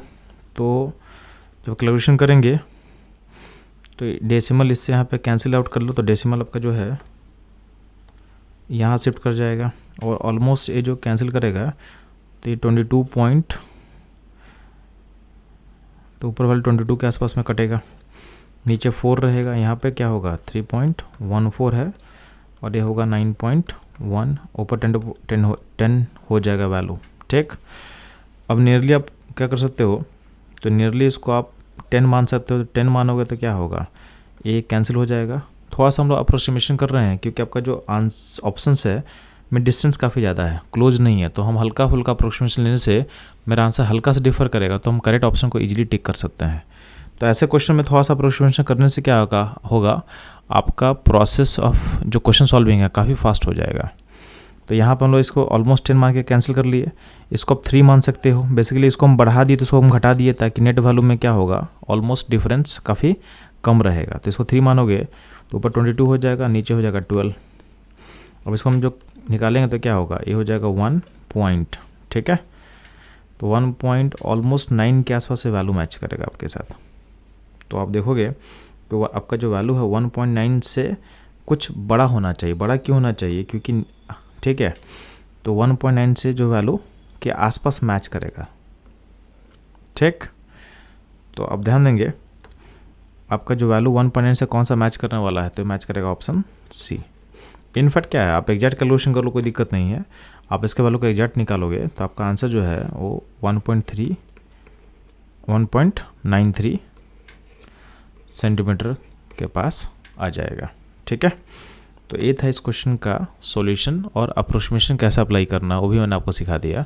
तो इस तरह के अप्रोक्सीमेशन मेथड को समझने के लिए हमारे साथ बने रहें। मिलते हैं हम लोग नेक्स्ट क्वेश्चन पे। इस क्वेश्चन बोला गया कि इसमें से कौन सा जो पोस्टुलेट्स है वो बोर्स मॉडल का पार्ट नहीं था। तो ध्यान देना, जो पहला स्टेटमेंट है energy of electron in the orbits are quantise, ये आपके बोर्स थ्योरी का पार्ट है, ठीक है। The electron in the orbit nearest to nucleus है द लोएस्ट एनर्जी, ये भी सही होता है। एनर्जी का एक्सप्रेशन जो लिखते हो क्या होता है -13.625 Z square by N square. तो जितना ऑर्बिट आपका कम होगा उतना ही आपका एनर्जी का वैल्यू नेगेटिव होगा। नेगेटिव मतलब एनर्जी क्या होगा, लोअर होगा, ठीक है। Electron revolve in different orbits around the nucleus, ये भी सही है, ये भी बोर्स का पार्ट था। ऑप्शन डी जो हम देख रहे हैं स्टेटमेंट, उसमें क्या दिया हुआ है, the position and velocity of the electron in the orbit can not be determined simultaneously. यानी क्या होता है, पोजीशन और वेलोसिटी को एक साथ हम निकाल नहीं सकते, दोनों में कुछ ना कुछ एरर होगा। और ये जो स्टेटमेंट है ये किस का स्टेटमेंट है, ये था हाइजेनबर्ग का, ये बोर्स का स्टेटमेंट नहीं था। यानी जो ऑप्शन डी है ये बोर्स थ्योरी का पार्ट नहीं है। तो इस अकॉर्डिंग क्वेश्चन आपका जो ऑप्शन डी होगा ये होगा correct answer of this question. तो ये था इस क्वेश्चन का सॉल्यूशन। मूव करते हैं हम लोग नेक्स्ट क्वेश्चन पे। इस क्वेश्चन में आपसे पूछा गया है गिवन वैल्यू ऑफ एल यानी अजीमुथल क्वांटम नंबर के लिए कितना आपके पास total possible magnetic quantum number का वैल्यू जो हो सकता है, उसके वैल्यू को हम एन लिख रहे हैं। तो ध्यान देंगे एन का जो वैल्यू होता है ये बेसिकली होता है 12+1। ये फार्मूला आपको सिंपली पता होना चाहिए। अब देखोगे किसी भी ऑप्शन में ये वैल्यू नहीं मिल रहा है तो इसको थोड़ा रीएडजस्ट करते हैं।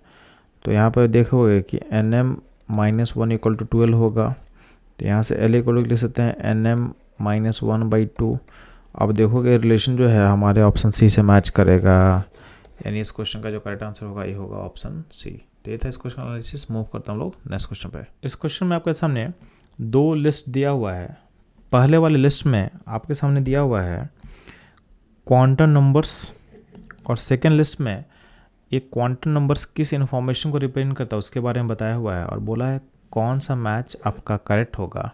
तो ध्यान देना, जो पहला क्वांटम नंबर मेंशन किया है बेसिकली इसको बोलते हैं लोग मैग्नेटिक क्वांटम नंबर, और ये रिप्रेजेंट करता है आपके orientation of orbital in space. जो डिजेनरेट ऑर्बिटल्स होते हैं, जो डिजेनरेट मतलब जिनका इक्वल एनर्जी होगा, उनका ओरिएंटेशन स्पेस में क्या होगा ये बताता है। यानी आपका जो ए मैच करेगा थर्ड के साथ।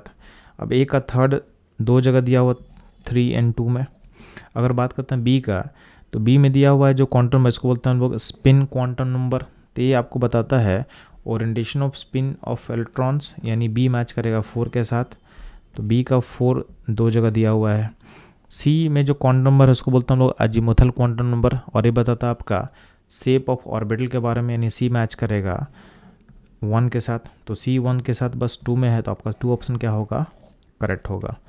डी में जो क्वांटम नंबर है इसको बोलते हैं लोग प्रिंसिपल क्वांटम नंबर, और ये बताता है आपके साइज ऑफ ऑर्बिटल के बारे में इन्फॉर्मेशन देगा। तो डी मैच करेगा 2 के साथ। तो हमारा जो करेक्ट आंसर होगा ये होगा ऑप्शन 2।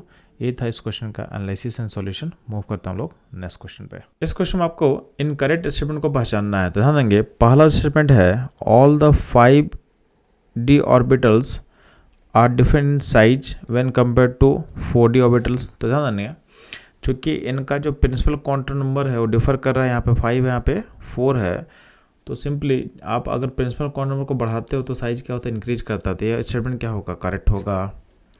जो स्टेटमेंट बी क्या बोला है, all the 5 4d orbital have the shape similar to the respective 3d orbital. तो ध्यान देना, आपका 4d हो या 3d हो, अल्टीमेटली d सबसेल है, तो d सबसेल का जो शेप होगा वो सेम रहेगा irrespective of principal quantum number. यानी प्रिंसिपल क्वांटम नंबर चेंज होने पे भी शेप चेंज नहीं करता है, हाँ उनका साइज चेंज करेगा। ठीक है, इसका मतलब इनका शेप क्या सिमिलर होगा, तो ये स्टेटमेंट भी क्या होगा, करेक्ट होगा। अगला स्टेटमेंट बोला हुआ है, in an atom all the 5 3d orbital are equal in energy in free state. तो पता है कि आपके पास d और d सबसेल में आपके पास 5 d ऑर्बिटल होता है और इनका एनर्जी क्या होता है, सेम होता है अगर ये फ्री स्टेट में होगा तो ये भी स्टेटमेंट क्या होगा, करेक्ट होगा। नेक्स्ट बोला गया statement, the shape of dxy dyz dz orbital are same similar to each other and D square and D square similar to each other. अब ध्यान देंगे, dxy and dzx and dyz इनका shape आपको similar दिखेगा, बस axis का फ़र्क है, बस एक्सिस का फ़र्क है। But D square Y square and D square को आप चेक करोगे तो इनका शेप सिमिलर नहीं है, ये आप देखोगे तो इनका शेप आपको सिमिलर नहीं दिखेगा। ठीक है, यानी जो आपका लास्ट स्टेटमेंट है डी, उसका जो नीचे का लाइन है ये लाइन इनकरेक्ट है, तो इसके कारण आपका जो ऑप्शन डी होगा वो हो जाएगा इनकरेक्ट। और अकॉर्डिंग टू क्वेश्चन हमको पता करना था कि इसमें से कौन सा स्टेटमेंट इनकरेक्ट होगा, इसलिए इस क्वेश्चन का जो आंसर होगा ये होगा ऑप्शन डी। तो ये था इस क्वेश्चन एनालिसिस। मूव करता हम लोग नेक्स्ट क्वेश्चन पे। आपके सामने कुछ सबसेल दिया हुआ है और बोला इसको एनर्जी के अकॉर्डिंग अरेंज करना था। सिंपली आपको इसमें n+l वैल्यू का सम को निकालना है जो कि एनर्जी के प्रोपोर्शनल होता है। लेकिन ध्यान देंगे, अगर n+l का वैल्यू सिमिलर होगा तो उसके इसमें क्या करते हैं कि अगर n+l अगर सिमिलर है तो जिसका n बड़ा होगा यानी जिसका सेल नंबर ज़्यादा होगा उसका एनर्जी क्या होता है, हाइयर होता है। अब ध्यान देंगे, आपको पता है कि s का l क्या होता है 0, p का l होता है 1, d का l होता है 2, f का l होता है 3। ठीक है, तो बस n+l अप्लाई करते हैं हम लोग।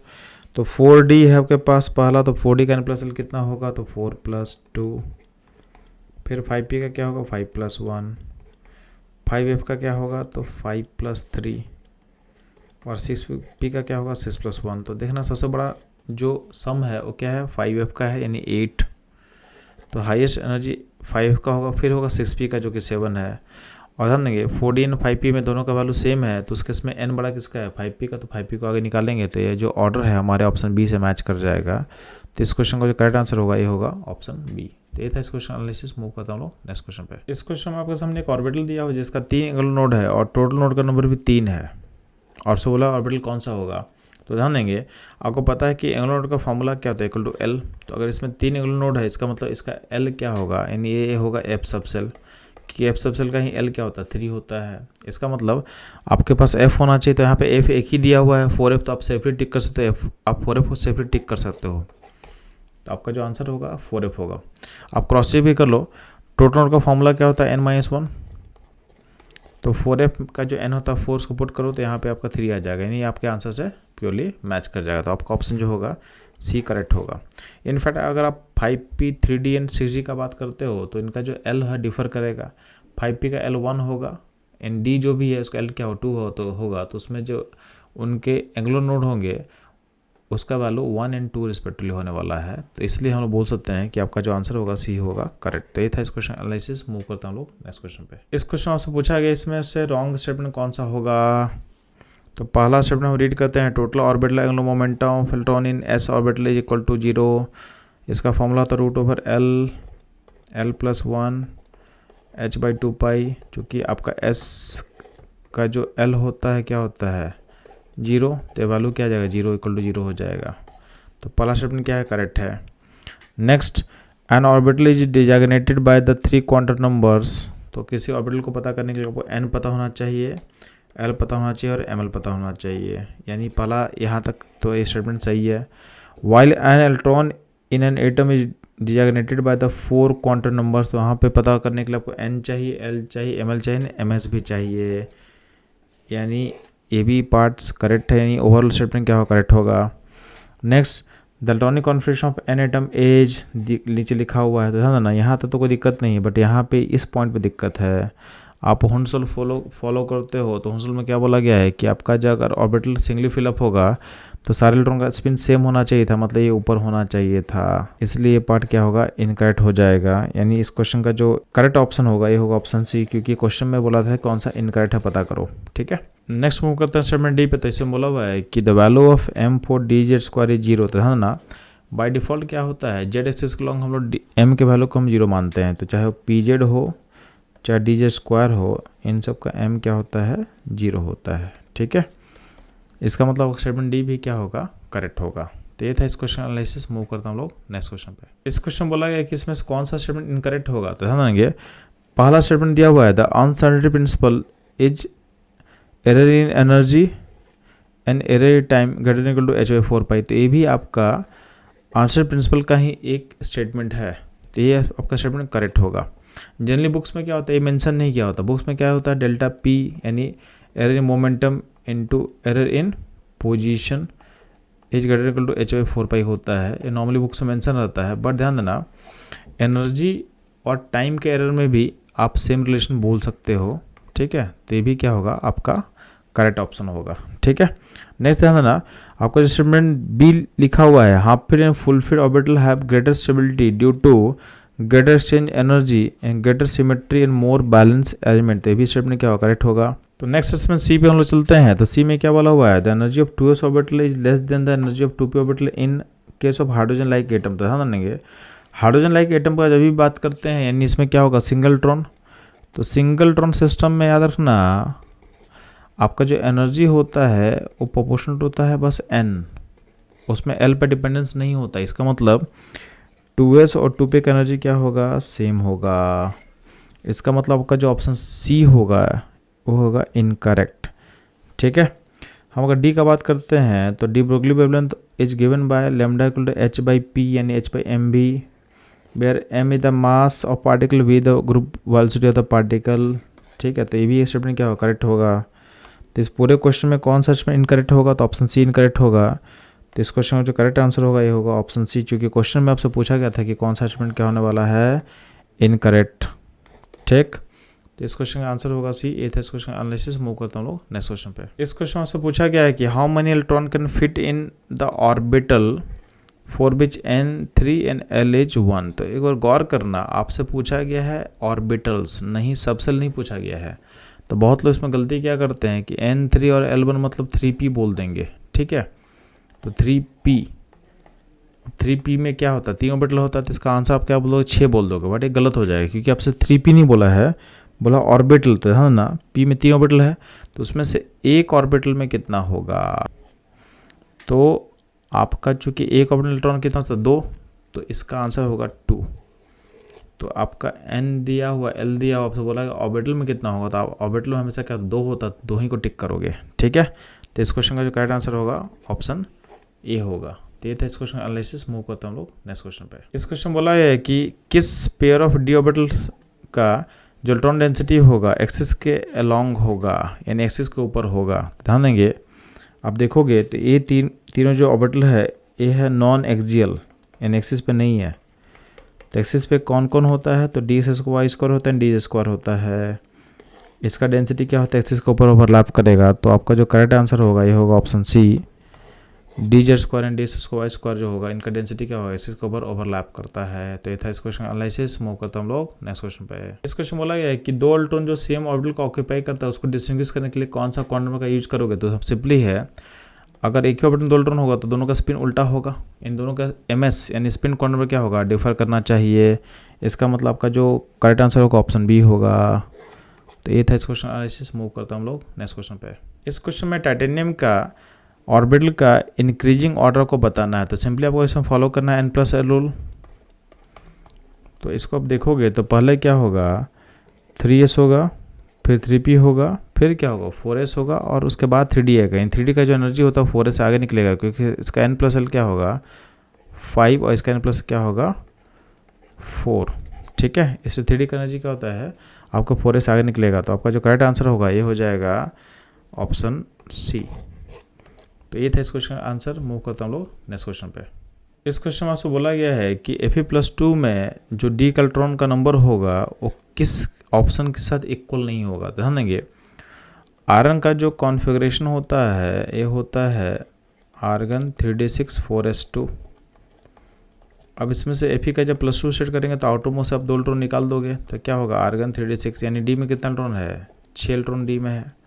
अब आपको देखना है कि किसमें 6 इलेक्ट्रॉन नहीं आएगा, तो ध्यान देंगे डी इलेक्ट्रॉन इन Fe, तो आपको ध्यान देना Fe का कॉन्फ़िगरेशन लिख चुके थे ऑलरेडी, तो यहाँ पे देखो डी में कितना इलेक्ट्रॉन 6 है, यानी ये आपके साथ सही रहेगा। ठीक है, तो ये हमारे क्वेश्चन के अकॉर्डिंग मैच कर रहा है कि यहाँ पे क्या होगा, 6 है तो यहाँ भी 6 है, बट हम क्वेश्चन में क्या बोला गया है किसमें 6 आंसर नहीं आएगा, 6 किसमें नहीं होगा। पी इलेक्ट्रॉन इन नियॉन, तो ध्यान देंगे नियॉन का कॉन्फ़िगरेशन क्या था 1s2 2s2 2p6, तो यहाँ भी देखना पी में कितना इलेक्ट्रॉन है, 6 इलेक्ट्रॉन है, तो ये भी क्या होगा, इसे मैच कर जाएगा। अगला है एस इलेक्ट्रॉन इन mg, तो mg का जो कॉन्फ़िगरेशन लिखो तो क्या होगा 1s2 2s2 2p6 3s2, तो s में ध्यान देना 1s 2s एंड 3s मिला लोगे तो आपका 6 आ जाएगा, तो ये भी क्या 6 के इक्वल हो रहा है। नहीं ध्यान देंगे पी इलेक्ट्रॉन इन क्लोरीन, तो क्लोरीन का जो पी इलेक्ट्रॉन होगा 1s2 2s2 2p6 3s2 and 3p5, तो पी में इलेक्ट्रॉन टोटल कितना हो रहा है, 2p में 6 और 3p में 5, सम क्या होगा 11, और ये 6 के इक्वल नहीं है। तो आपसे क्वेश्चन पूछा गया क्या गया था कि 6 के इक्वल कौन सा नहीं पता करो, तो ऑप्शन डी ये जो है हमारे साथ मैच करेगा। तो इस क्वेश्चन का जो करेक्ट आंसर होगा ये होगा ऑप्शन डी। तो ये था इस क्वेश्चन एनालिसिस। मूव करता हम लोग नेक्स्ट क्वेश्चन पे। इस क्वेश्चन में आपसे angular momentum of electron in D orbital पूछा गया है। तो है ना, जो ऑर्बिटल एंगुलर मोमेंटम होता है डी इलेक्ट्रॉन का, इसका फॉर्मूला था √L+1 h/2π होता है। अब जो h/2π जो होता है इसको आप लिख सकते हो ऐसे, लिख सकते काट सकते हैं, यानी ये वैल्यू हो जाएगा √L+1। अब d का l कितना होता है, d का l 2 होता है, पुट कर दो यहाँ पे तो क्या होगा √6h ऐसा कुछ होगा। अब ये किससे मैच करेगा, ये मैच करेगा हमारा ऑप्शन सी के साथ। तो ये था इस क्वेश्चन एनालिसिस। मूव करता हूँ हम लोग नेक्स्ट क्वेश्चन पे। इस क्वेश्चन के सामने n का 3 वैल्यू दे दिया है, l का 1 दे दिया है और ml का वैल्यू 0 दे दिया है, और बोला इसमें कितना ऑर्बिटल आप पहचान सकते हो। तो चूंकि आपका n डिसाइडेड है, l डिसाइडेड है, n3p, और p में कितना ऑर्बिटल होता है 3, उसमें आपको ml भी डिसाइड कर दिया गया है, यानी यहाँ पे जो ml -1 0 1 होता तो आपको इसको बताया गया है, यानी इसमें जो ऑर्बिटल का नंबर होगा 1 होगा। तो ये था इस क्वेश्चन एनालिसिस। मूव करता हम लोग नेक्स्ट क्वेश्चन पे। इस क्वेश्चन में आपके सामने n का वैल्यू 3 दिया हुआ, l का वैल्यू 1 दिया हुआ और ml का वैल्यू -1 दिया हुआ। इसका मतलब क्या है, n3 और l1 मतलब 3p डिसाइडेड है। अब इसमें p में 3 ऑर्बिटल होता है, तो इसमें जो m का वैल्यू होगा -1 0 1, तो आपको m-1 के बारे में बात कर रहा है, यानी इसमें आपके पास m जो -1 एक ऑर्बिटल को रिप्रेजेंट करता है उसके बारे में बताया गया है, यानी 3p का जो a ऑर्बिटल आपको बताया गया है। अब इसमें मैक्सिमम कितना इलेक्ट्रॉन एसोसिएट हो सकता है, तो इसमें एक इलेक्ट्रॉन ऊपर एक इलेक्ट्रॉन नीचे रह सकता है, तो इसका जो आंसर होगा बी यानी 2 इसका करेक्ट आंसर होगा। तो ये था इस क्वेश्चन एनालिसिस। मूव करता हूँ लोग नेक्स्ट क्वेश्चन पे। इस क्वेश्चन में एलिमेंट नंबर 64 यानी जीडी का कॉन्फ़िगरेशन पूछा गया आपसे। तो जीडी का जो कॉन्फ़िगरेशन होना चाहिए था जेनन 4f8 एंड 6s2 होना चाहिए था, बट यहाँ पे एक एक्सेप्शन होता है। तो यहाँ पे जो 5d वैकेंट है वहाँ पे एक इलेक्ट्रॉन जंप कर जाता है f से, तो यहाँ पे हो जाएगा 4f7, ठीक है, एंड 5d1 एंड 6s2 ये हो जाता है। तो ये क्वेश्चन बहुत इंपॉर्टेंट है, आपका नीट एग्जाम में 2-3 बार पूछ चुका है, तो इसको आपको अच्छे से याद कर लेना है कि यहाँ पे जो f का इलेक्ट्रॉन है d में ट्रांसफर होता है एक, तो आपका इसका कॉन्फ़िगरेशन हो जाएगा 4f7 5d1 6s2। तो ऑप्शन जो है बी हमारा करेक्ट आंसर होगा। तो ये था इस क्वेश्चन एनालिसिस। मूव करता हूँ लोग नेक्स्ट क्वेश्चन पे। इस क्वेश्चन आपसे पूछा गया है कि n4 और l3 के लिए जो सबसेल है उसमें मैक्सिमम कितना इलेक्ट्रॉन रह सकता है। तो n4 और l3 के लिए सबसेल होगा, ये होगा 4f, और अगर पता है f सबसेल में कैपेसिटी कितना होता है 14 इलेक्ट्रॉन का, क्योंकि f सबसेल में कितना ऑर्बिटल्स होते हैं 7, ठीक है। तो आपका करेक्ट आंसर होगा ऑप्शन ए। ये था इस क्वेश्चन एनालिसिस। मूव करता हम लोग नेक्स्ट क्वेश्चन पे। इस क्वेश्चन बोला गया है कि रुबिडियम का जो वैलेंस इलेक्ट्रॉन है यानी जो लास्ट इलेक्ट्रॉन होगा उसका चारों क्वांटम नंबर क्या होगा। तो इसका जो कॉन्फ़िगरेशन होता है ये होता है क्रिप्टन 5s1, यानी इसका मतलब n होगा 5, l होगा 0, ml भी 0 होगा और ms जो होगा ये हो जाएगा +½ चूँकि ये जो सिंगल इलेक्ट्रॉन है बाय डिफ़ॉल्ट क्या होगा अपवर्ड स्पिन से होगा अपने 5s ऑर्बिटल में। तो हमारा जो सॉल्यूशन है किस आंसर से मैच कर रहा है, आंसर सी से मैच करेगा। तो इस क्वेश्चन का करेक्ट आंसर होगा ऑप्शन सी। ये था इस क्वेश्चन एनालिसिस। मूव करते हम लोग नेक्स्ट क्वेश्चन पे। इस क्वेश्चन में आपसे पूछा गया है orbital angular momentum of P electron. तो ध्यान देना इसका फॉर्मूला क्या होता है, √L+1 h/2π। अब p का जो l होता है कितना होता है 1, इसको पुट कर दिया यहाँ पे तो वैल्यू निकल के आ जाएगा √2 × h/2π। तो अब देना इसको सिंप्लीफाई करने पे क्या हो जाएगा h/√2π हो जाएगा, यानी पाई रूट के बाहर रहेगा। तो हमारा जो आंसर है हमारे ऑप्शन ए से मैच करेगा। तो ए इसका करेक्ट आंसर होगा। तो ये था इस क्वेश्चन का एनालिसिस। मूव करता हूँ लोग नेक्स्ट क्वेश्चन पे। इस क्वेश्चन बोला है कि 4th लेवल में यानी N4 में कितना टोटल ऑर्बिटल होंगे। तो सिंपली इसका जो फॉर्मूला होता है n² यानी इक्वल टू क्या होगा 16। तो ऑप्शन जो होगा बी इसका करेक्ट आंसर होगा। इसको ज़्यादा बेटर तरीके से आप सोच सकते हो तो क्या होगा, आपके पास क्या है N4 में L का वैल्यू क्या हो सकता है 0, ठीक है, 1, 2 एंड 3। 0 मतलब S में कितना ऑर्बिटल 1 होगा, 1 मतलब P, 2 मतलब D एंड 3 मतलब F। तो P में कितना होगा 3 ऑर्बिटल होगा, D में कितना होगा 5 और F में कितना होगा 7। तो 7, 5, 12, 12, 3, 15, 1, 16 ऐसे भी सोच सकते हो आप, ठीक है। इनफैक्ट आप इसमें ml का वैल्यू लिख के भी आप काउंट कर सकते थे। तो आप जैसा भी निकालो आपका आंसर कितना आएगा 16 आएगा। तो ये था इस क्वेश्चन का करेक्ट आंसर, ऑप्शन बी इसका करेक्ट होगा। तो मूव करें हम लोग नेक्स्ट क्वेश्चन के एनालिसिस पे। N6 के लिए क्या करेक्ट सीक्वेंसों का फिलिंग का ध्यान देंगे, हमेशा स्टार्ट होता है S से और एंड करेगा P पे, ठीक है। S से स्टार्ट होगा एंड होगा P पे और उसके बाद P के पीछे D आएगा और D के पीछे F आएगा, ठीक है। तो कोई फिलिंग स्टार्ट होता है S से एंड करता P पे, P के जस्ट पीछे में आएगा D यानी n-1D हो जाएगा और उसके बाद आएगा F n-2 F हो जाएगा। यानी सिंपली इसमें हम लोग n+L रूल को फॉलो कर रहे हैं, बात समझे। तो हमारा जो ऑप्शन ए होगा ये होगा करेक्ट आंसर। तो ये था इस क्वेश्चन एनालिसिस। मूव करता हम लोग नेक्स्ट क्वेश्चन। किसी भी सबसेल में मैक्सिमम कितना इलेक्ट्रॉन रह सकता है, इसको कैसे डिसाइड करेंगे। तो इसके लिए फॉर्मूला सिंपली होता है 4l+2, ठीक है। आपके ऑर्बिटल का नंबर कितना होता है सबसेल में, तो होता है 12+1। इसको डबल करना पड़ेगा क्योंकि एक ऑर्बिटल में कितने इलेक्ट्रॉन रहते हैं 2 इलेक्ट्रॉन रहते हैं। तो आप क्या करोगे, ऑर्बिटल का जो नंबर होता है उसको 2 से मल्टीप्लाई करो तो क्या हो जाएगा, ये निकल के आ जाएगा। तो हमारा जो आंसर है ऑप्शन डी से मैच करेगा। तो इस क्वेश्चन का करेक्ट आंसर होगा ऑप्शन डी। तो ये था इस क्वेश्चन का एनालिसिस। मूव करते हैं हम लोग नेक्स्ट क्वेश्चन पे। इस क्वेश्चन बोला गया इसमें कौन सा जो सेट है वो परमिसिबल नहीं है इलेक्ट्रॉन्स के लिए। तो ध्यान देंगे आप चेक करना। तो ऑप्शन जो बी है उसमें N3 है, उसमें L2 दिया, उसमें कोई दिक्कत नहीं है। बट L2 के लिए M-3 पॉसिबल ही नहीं है क्योंकि पता है M का वैल्यू जो होता है -L2 + L वैरी करता है। तो कभी भी आपका L2 है तो उसका M जो होगा -2 से +2 तक होना चाहिए था, -3 लिखा हो मतलब यही होगा इनकरेक्ट यानी पॉसिबल नहीं होगा। तो इस क्वेश्चन का जो करेक्ट आंसर होगा ये होगा ऑप्शन बी। तो ये था इस क्वेश्चन का एनालिसिस। मूव करता हूँ लोग नेक्स्ट क्वेश्चन पे। इस क्वेश्चन बोला है कि इसमें कौन सा क्वांटम नंबर पॉसिबल नहीं होगा। ध्यान देंगे पहले वाले में N3, L0, M0 और S+½ A हो सकता है, इसमें कोई दिक्कत नहीं है। जो सेकंड है N2 में L2 ये पॉसिबल नहीं है। क्यों, क्योंकि L का जो वैल्यू है वेरी करता है 0 से लेकर n-1 तक, यानी N2 में L2 पॉसिबल नहीं होगा, यानी 2 नंबर पॉसिबल नहीं है। थर्ड वाले में N4 है, L3 है, M-2 है, पॉसिबल हो सकता है, कोई दिक्कत नहीं यहाँ पे है। जो आपका फोर्थ है वहाँ भी N1 में L0 है, उसमें M-1 दे दिया, यहाँ पे गलत हो जाएगा क्योंकि M जो है -L2 + L वैरी करता है।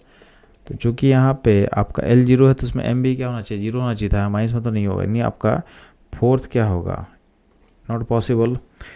अब ध्यान देंगे आपका जो फिफ्थ है N3 में L2 कोई दिक्कत नहीं, L2 में M3 पॉसिबल नहीं होगा फिर से, क्योंकि अगर L2 है तो M का जो वैल्यू होगा -L2 + L रहेगा, यानी -2 से +2 तक वैरी करेगा। तो यहाँ 3 तो पॉसिबल नहीं होगा, यानी आपका जो पॉसिबल क्या क्या नहीं होगा 2, 4 एंड 5। तो 2, 4 एंड 5 आपका ऑप्शन बी में लिखा हुआ है। तो इस क्वेश्चन का करेक्ट आंसर होगा ऑप्शन बी। तो ये था इस क्वेश्चन एनालिसिस। मूव करते हम लोग नेक्स्ट क्वेश्चन पे। इस क्वेश्चन बोला गया है कि ऑर्बिटल का जो ओरिएंटेशन है किस क्वांटम नंबर से गवर्न होता है। ध्यान देना ऑर्बिटल का जो ओरिएंटेशन होता है उसको हम गवर्न करते हैं मैग्नेटिक क्वांटम नंबर से, यानी इस क्वेश्चन का करेक्ट आंसर होगा ऑप्शन डी। तो ये था इस क्वेश्चन एनालिसिस। मूव करते हम लोग नेक्स्ट क्वेश्चन पे। आपके सामने कुछ क्वांटम नंबर्स लिखे हुए हैं, इसमें N3 दिया हुआ, L2 दिया और M+2 दिया हुआ, यानी आपके पास 3D का m वैल्यू दिया हुआ है +2, यानी जब m वैल्यू हम डिफाइन कर दिए हैं तो सिंगल ऑर्बिटल का होता है, d में 5 ऑर्बिटल होता है ना, उसमें से एक ऑर्बिटल का वैल्यू क्या होगा, -+2 उसमें से एक होने वाला है, यानी -2 -1 0 1 2। तो हम इस ऑर्बिटल का बात कर रहे हैं, तो ये वैल्यू जो है ये सिंगल ऑर्बिटल को रिप्रेजेंट कर रहा है, यानी ऑप्शन जो ए होगा इस क्वेश्चन का करेक्ट आंसर होगा। तो ये था इस क्वेश्चन एनालिसिस। मूव करते हम लोग नेक्स्ट क्वेश्चन पे। इस क्वेश्चन बोला गया कि इस ऑप्शन में आपका इलेक्ट्रॉन का एनर्जी हाईएस्ट होगा, तो एनर्जी जो होता है वो डिपेंड करता है n+l वैल्यू पे। तो किसका n+l वैल्यू हाई है, एक बार चेक कर लो। तो इसमें n+l आपको हाईएस्ट दिखेगा, वो दिखेगा ऑप्शन बी में 6, बाकी जगह क्या है आपको बस 5 आ रहा है। तो चूँकि n+l वैल्यू इसका हाई है, यानी यहाँ का इलेक्ट्रॉन का एनर्जी सबसे हाईएस्ट होने वाला है। तो इस क्वेश्चन का करेक्ट आंसर होगा ये होगा ऑप्शन बी। ए था इस क्वेश्चन एनालिसिस। मूव करता हम लोग नेक्स्ट क्वेश्चन पे। इस क्वेश्चन बोला है कैल्शियम का कॉन्फ़िगरेशन कैसे होगा, तो सिंपल है आर्गन 4s2, यानी इसका मतलब जो होगा ऑप्शन बी इस क्वेश्चन का करेक्ट आंसर होगा। तो ये था इस क्वेश्चन एनालिसिस। मूव करता हम लोग नेक्स्ट क्वेश्चन पे। इस क्वेश्चन में एक स्टेटमेंट दिया हुआ है, in a given atom no 2 electron can have the same values for all 4 quantum numbers. ठीक है, और स्टेटमेंट कौन दिया था, कट।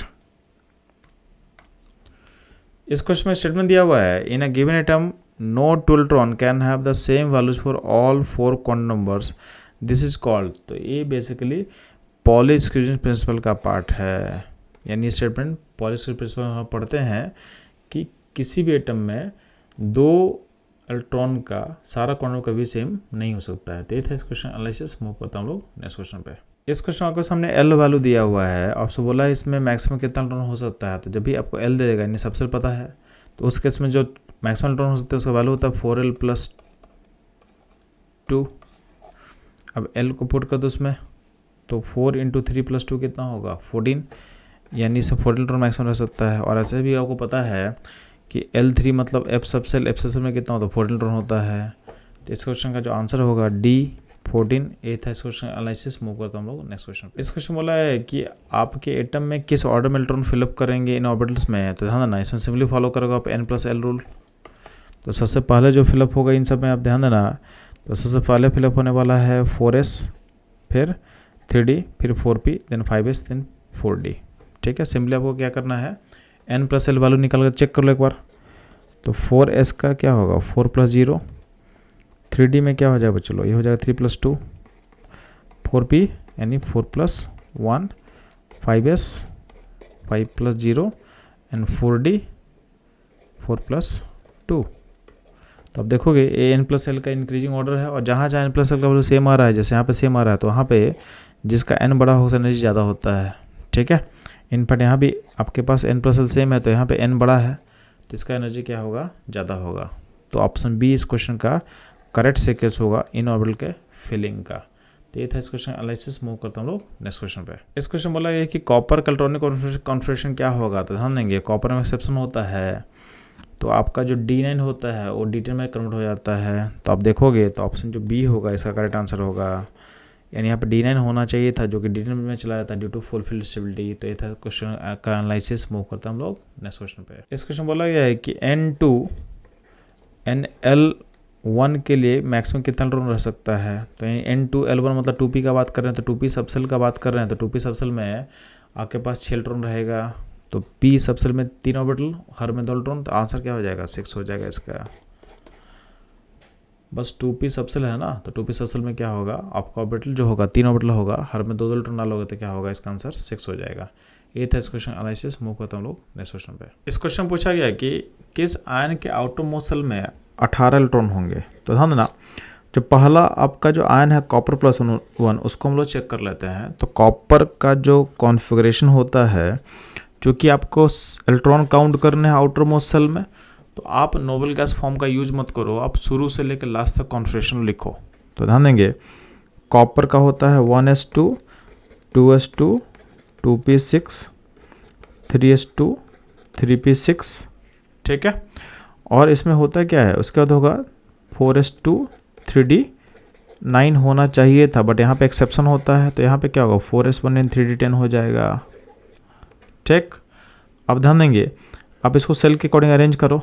तो ये जो 3d इसको पहले लिखेंगे और 4s को बाद में लिखेंगे। तो इसको फिर से मैं लिख दे रहा हूँ 1s2, 2s2, 2p6, 3s2, 3p6 and 3d10 और लास्ट में क्या होगा 4s1। अब इसमें है क्या कि कॉपर का हो गया, तो कॉपर +1 में क्या होगा, यहाँ पे जो आपको s का इलेक्ट्रॉन दिख रहा है उसको आपको निकालना पड़ेगा, इसको आपको हटाना पड़ेगा, तो इसको आप हटा दो। तो ये हो जाएगा आपका कॉपर +1 का जो कॉन्फ़िगरेशन हो जाएगा, ये हो जाएगा आपके पास 1s2 2s2 2p6 3s2 3p6 and 3d10। अब ध्यान देंगे इस कॉपर +1 जो आयन है इसका जो आउटर मोस्ट सेल क्या होगा, ये होगा थर्ड सेल। और थर्ड सेल में आप इलेक्ट्रॉन को काउंट करते हो तो इसमें s में 2 इलेक्ट्रॉन है, p में 6 है, d में 10 है, तो सम क्या हो जाएगा 18। यानी इसका थर्ड सेल में यानी आउटर मोस्ट सेल में 18 इलेक्ट्रॉन है। तो आप देखोगे तो आपका जो ऑप्शन ए होगा इस क्वेश्चन का करेक्ट आंसर होगा। तो ये था इस क्वेश्चन का एनालिसिस। मूव करते हैं हम लोग नेक्स्ट क्वेश्चन पे। इस क्वेश्चन बोला है कि n+2 में कितना इलेक्ट्रॉन अनपेयर्ड होगा। तो ध्यान देंगे n का जो कॉन्फ़िगरेशन होता है 1s2 2s2 2p3 होता है। अब इसमें आप 2 इलेक्ट्रॉन निकाल दोगे तो क्या हो जाएगा, ये हो जाएगा, यहाँ से p से निकलेगा तो क्या हो जाएगा 2p1 हो जाएगा। तो 1s2 2s2 2p1 हो जाएगा n+2 का। अब 1s का मतलब इलेक्ट्रॉन पेयर्ड फॉर्म में है, 2s का इलेक्ट्रॉन में क्या होगा पेयर्ड फॉर्म में होगा, तो 2p में क्या होगा एक इलेक्ट्रॉन है तो क्या होगा अनपेयर्ड फॉर्म में रहेगा। तो इसमें अनपेयर्ड का नंबर कितना होगा 1 हो जाएगा। ऑप्शन सी इस क्वेश्चन का करेक्ट आंसर होगा। तो ये था इस क्वेश्चन एनालिसिस। मूव करता हूँ हम लोग नेक्स्ट क्वेश्चन पे। इस क्वेश्चन बोला है कि मैक्सिमम नंबर इलेक्ट्रॉन किसी भी सबसेल में कितना हो सकता है, कैसे पता चलेगा। तो ध्यान देना अगर सबसेल का आपको एल पता है तो क्या होगा, सिंपली ये होता है 4l+2, यानी हमारा बी ऑप्शन क्या होगा करेक्ट होगा। तो ये था इस क्वेश्चन एनालिसिस। मूव करता हम लोग नेक्स्ट क्वेश्चन पे। इस क्वेश्चन बोला गया कि 3p में कितना स्फेरिकल नोड होता है। तो ध्यान ना स्फेरिकल नोड का मतलब होता है रेडियल नोड, और इसका फॉर्मूला क्या होता है बच्चों, ये होता है n-l-1। तो 3p का वैल्यू को पुट करो तो n होगा 3, l होगा 1 और यहाँ -1, तो ये हो जाएगा वैल्यू 1। यानी इस क्वेश्चन का आंसर होगा ऑप्शन ए। तो ये था इस क्वेश्चन का सॉल्यूशन। मूव करता हूँ नेक्स्ट क्वेश्चन पे।